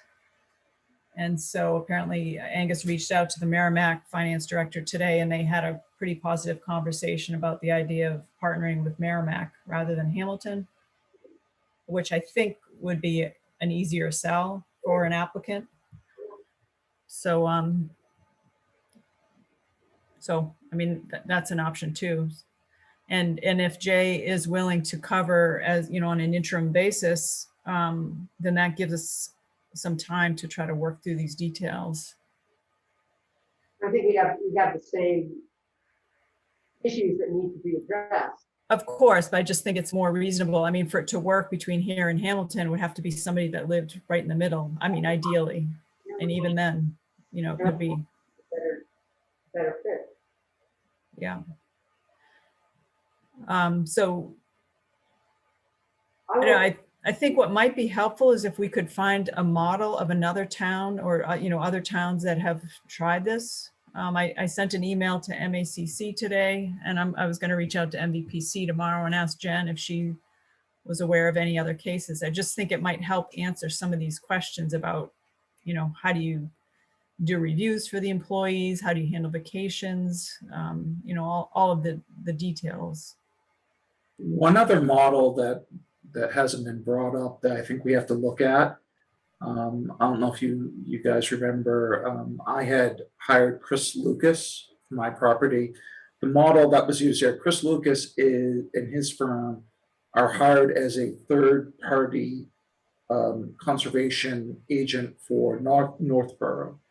And so that model is where you look for a professional firm like Camp or someone else to actually take and be the conservation agent. Of course, you know, they're going to be working for the town and can't take on any business from folks in town, but that's another alternative that you might want to look at. Yeah, interesting. I was just doing some research today, and the town of Lancaster actually did a complete analysis of all the options for staffing their conservation department. And that was one that they considered. I think they actually looked at the number of filings and, you know, at what point is it not cost effective to pay a consultant rate, you know, for the typical workload of the town. But I think anything should be on the table right now. You know, it might be a good opportunity to kind of reevaluate how we're doing things and, you know, what makes the most sense. So I don't know, we had voted for Molly and Judy to be the hiring subcommittee, but it almost seems like maybe as a commission, might make sense to figure out exactly what we're, you know, looking to hire before you guys go off and start posting the position and all of that. But well, I mean, I think before when you post the position, you kind of decide what you are looking for. And I mean, I think in terms of, you know, we're talking about hiring a consultant, we've also been talking about having the conservation agent do land management. And do you want to pay a consultant to do that? I mean, I think that, you know, that's going to become cost prohibitive. We're talking about expanding the role of the Conservation Commission beyond simply wetlands enforcement or wetlands regulations, which the statute authorizes the Conservation Commission to do trail management and open space activities, and is broader than simply wetlands protection. So I think we need to think about that if we're talking about using the agent to go beyond the wetlands protection filings. I think it might be cost prohibitive to hire a consultant to do that. And then if you're going to Judy, have to maybe regroup and maybe look again at, I know that Paul Savigny had originally looked at the role when Bert applied. Maybe what you do is you segment out the role and say for filings in town, you use the outsourced consultant. So there's, you know, a fee per filing when you're using a consultant. For other things where there's a broader definition, maybe that's where we can get some hours with someone like Paul Savigny, who does have the qualifications, we reviewed that, but perhaps didn't have the hours available to dedicate to conservation, where you expand those hours for him to do that. So I think that we have to kind of reflect on the issues, and you know, Bert has done such a great job for us, but I think we're going to have the same challenges if we go to hire again, that based on the budget that the town has, and what's out there, we're always going to be at a disadvantage relative to other communities that are looking for full-time conservation agents. That's just going to be a fact of life. well, but Tom, that's the point of partnering with Merrimack. The position would be advertised as a full-time position with 25 hours a week in West Newbury and 15 hours a week in Merrimack. And I think that would be great, but you know, the concern I have is based on the amount of wetlands in West Newbury. We all know that we have a very high water table, a lot of wetlands, that we've talked even among ourselves that it looks like we might need more than 25. So that's just something that we talked about in the past. Yeah. I mean, one thing Angus suggested is that perhaps in the next couple weeks, it might be worth for maybe Molly and Judy to meet with him and, you know, a cohort from Merrimack, just to kind of just talk about it and see, you know, if there's any ideas or thoughts. It would have to be less than a quorum. So that's why he was thinking, you know, the two of you on the subcommittee. But so I'm going to put something out there which might be a little bit more aggressive, but I saw the emails about Groveland and that they're having an issue. Merrimack has an issue. The concern I have about the 25-15 split with Merrimack is I don't think 15 hours is enough for Merrimack. It's a larger town than you think, more properties, more parcels, things of that nature.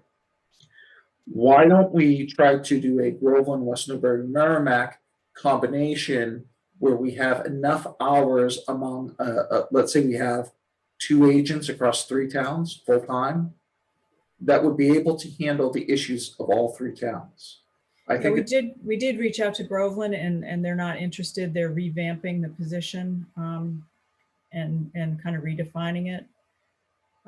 The 15 hours for Merrimack, that's currently what they're staffed at. That's their budget. So I believe they're doing a good job at 15. I know Jay does a very thorough job. yeah. I can't believe that they're covering everything with 15 hours. Yeah, and that's 10 hours agent time and 5 hours admin time. So yeah, that's even less than Well, but that's for them, if they think that's enough time. yeah, but so, I mean, so They I just, somehow and managed it for a few years. yeah. So I just told Angus I would pass that along and, you know, maybe you guys can be in touch with him. Contact him about Mike's comments and also ask him about that. And Molly, you have, maybe we can get some times that would be good to meet. Yep. All right, anything else? I had 2 things, but maybe we should wait until next Monday, the next meeting. It depends how long they are. I don't think next Monday's going to be any shorter. Oh, well, okay. Then we'll just do, well, the riverbank, as many of you know, there are many issues. There was a walk done recently. Wendy, you were on the walk. Is that correct? Yep. Yes. And I have a lot of my neighbors pruning, I guess you would call it. They think they're doing a good job in, I don't know what they think they're making it look nicer, so it's beneficial, but actually what they're doing is cutting the shrub layer. So my thing is, I know that somebody said that there was something going out, and I think it's from the assessor's office. I think every single person that lives on the river should get a letter, not from us, but maybe from some group where somebody in the group has walked the walk and they know what the issues are on the street, and a letter is sent out telling the people that there are issues on the road and they should be planting native plants along the riverbank or doing something, because what they're doing is not helping at all. Well, I don't think you want to send out a letter telling people to do things without telling them they They'd have. have to come before us. No, I realize that part, Judy, but I don't think the letter should come from us. I think that it needs to come from some other board, and I just think it needs to be addressed to the people that live on the street and basically telling them that they need to, before they do any work on the riverbank, they need to come into the Conservation Commission to find out about it. And in the meantime, they just need to stop doing what they're doing. I think this is where we've perhaps failed a little bit as commission in terms of our educational duties. If you live on River Road, I think that you know the once every 10 to 15 year flood that happens down there, it's very important for folks to realize that those shrubs are protecting their property, and they're protecting. They don't care. They want to see the water, and they'll tell you, it's the arguments I've had with some of these people, they're not pleasant. And they will tell you now, because of someone who's running for the Board of Assessors, their big thing now is if they can't see the river, why should they pay higher taxes? Yeah. Well, gets people fired up. I understand. I've lived that whole experience the last year and a half. So the issue is getting them to understand what the laws are and what they can do and not do. And I think it's a great opportunity to maybe, work with Angus to get other additional things put in mailings, like when people get their, card mail, that nature, to be able to ride on that, to provide information in the packet, in the letter, right? Right. I think that nobody that I've talked to has ever seen whatever this is that the Board of Assessors sends out. Nobody, they look at you like, if you ask your friends, they don't get that we've ever sent out anything.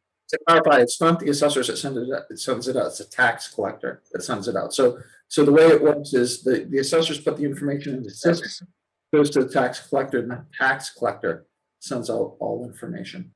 It's not being read. That's all I know. I just think that if there is another group in town that's studying the climate change issues, maybe somebody on that committee gets together, they sit down with maybe a couple people from the Conservation Commission, some other, maybe the DPW, I don't know, but there needs to be some kind of a letter sent telling people there's an issue on the street with erosion. You should not be doing anything on the riverbank unless you come before the Conservation Commission, which includes pruning. So Dawn, if River Road is such an issue, should we do a targeted mailing to River Road residents and maybe an information session, just to let them know that we're not there to be a pain, and these laws aren't there to be a pain. They're there to the root systems of these shrubs. Riverbank is there to protect their property. Yeah, I think it's good, Don, that you're thinking like get multiple groups. Like I think there might be there might be like climate change deniers that you're dealing with, so they're not going to want to listen to the climate, committee. And then, but if you have like you wanted to say and, nut jobs, didn't you? I saw it. The other thing that right, they're all crazy. Well, somebody who's lived on the street for many, many years, you see that it's changing. Yeah. And you see there are places that flood now that never used to flood. There are places where on the riverside you had some land before you hit like the plants. I mean, there was like little wildflowers. Those are all gone. So something needs to be done. And I just think it would be nice if somebody did something. And this is a thing I've brought up before and it's been shot down. So I'm bringing it up again. Yeah. Well, I think a targeted mailing is the way to go. I mean, it doesn't have to be the last outreach, or the only, but if there's clearly a problem on River Road right now, then that's what should happen. Oh, I think so. Do you have like photo documentation or anything, Don? Maybe that could be added to it. I know that when Jay was the agent, he rode down the river in a boat. And I don't know whether he took pictures, but at the time, I remember him talking to me about places where the erosion, it was really bad. The road was really undercut.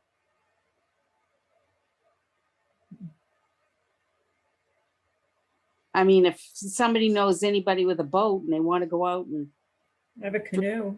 Yeah. That would be good. You could get up close. Wendy, your first project as a selectman, paddle down the river.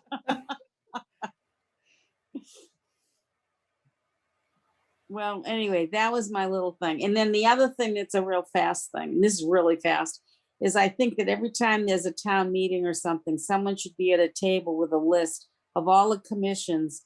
And even if you're signing up people that want to do associate members, just getting people to look at which boards have openings and maybe get somebody that would be interested in serving on boards. And don't just put the papers on a table for them to sign.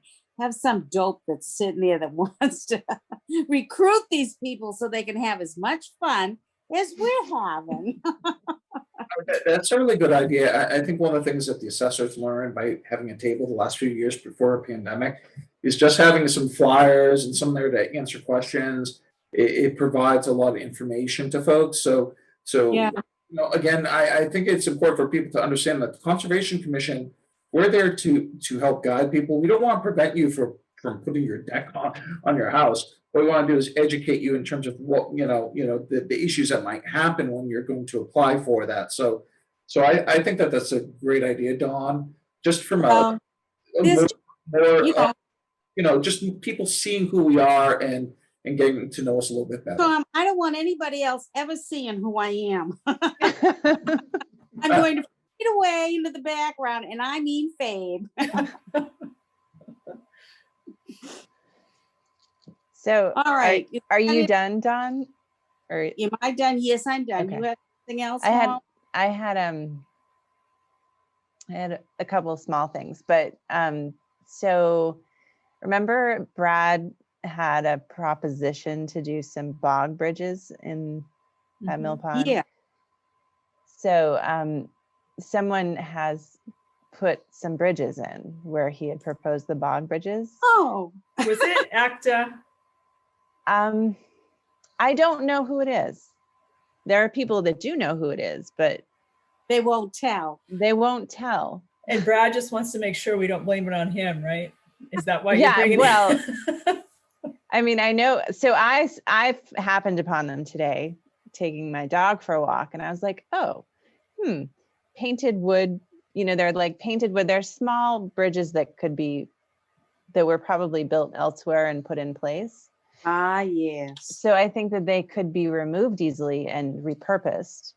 Well, I think they should be removed if they were put in without authorization. Yeah.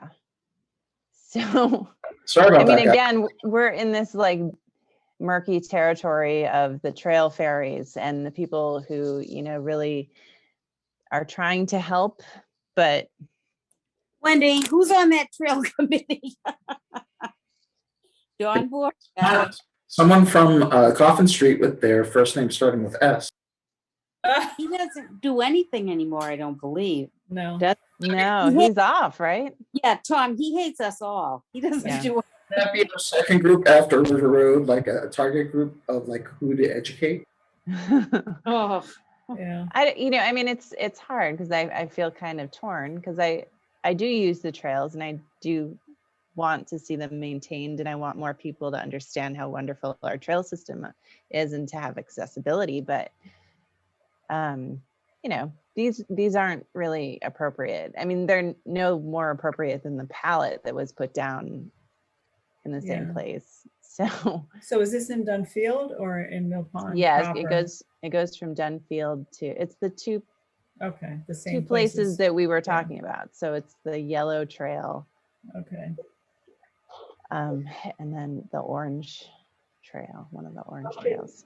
So Bert, maybe could you go out and take a look at that? Yeah, I know exactly where you're talking about. I know where they are. One of them's painted red. Yeah, they're red. They're red. I know exactly where you're talking. I saw them this weekend. Yeah. So should they be removed or? I think so. Probably. Yeah. And so then, well, I did tell Brad about it, and he was like, well, you know, we need a budget for doing these bog bridges and we need to finish permitting. And I was like, yeah. Well, I mean, I think that that these structures that were placed there without authorization should really be removed, so that you want to encourage people to do the right thing. Yeah. If you remove their unauthorized structures, perhaps they will take a second thought. Yeah. And then the other thing is, I noticed that some trees had been cut on a stream that runs under Main Street by, I'm assuming by National Grid. So it's National Grid was out doing some of, they called, I had a voicemail from them. They were out doing some emergency work. Okay. When was that weird snow squall storm? Oh, yeah, no, I think this was. They were out doing maybe? work. And we were down here then, Bert. Yep, they were on the River Road. way off River Road too. So I expect to hear from Andrew Paul from National Grid again about that. Okay. Because I had actually talked to some of the tree. So there's a guy that was approaching homeowners on Main Street saying that National Grid was going to pay them to take their trees down, or pay to take their trees down. And so I talked to him and said, you know, well, how many trees are you guys planning on doing on Main Street? You know, the tree committee would like to know. And he was a little dismissive. He didn't say they were doing nothing significant. You know, it was really just that tree across from the church.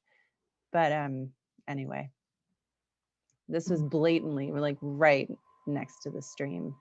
Which stream is this, Molly? So you know the Honda repair shop down the Yes. street from my house.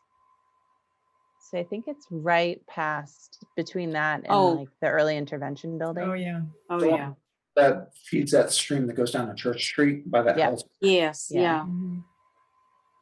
I wonder why they would bother with that. Yeah. Were there wires near it? Yeah, I mean the wires go down that side of the street, and they were pretty. I mean, there's a lot of like aggressive tree cutting this spring. So I don't know. I Did they saw move it. stumps too, or did they just? No, the stumps are there. That's how I noticed it. But yeah, I just wondered if anybody had heard anything about that. But it's really late. All right. I think we should all go home. Yeah. Oh, we are home. We are. Except for Bert and Judy, especially Bert. All right. Bert, you can come in late tomorrow. Sounds good.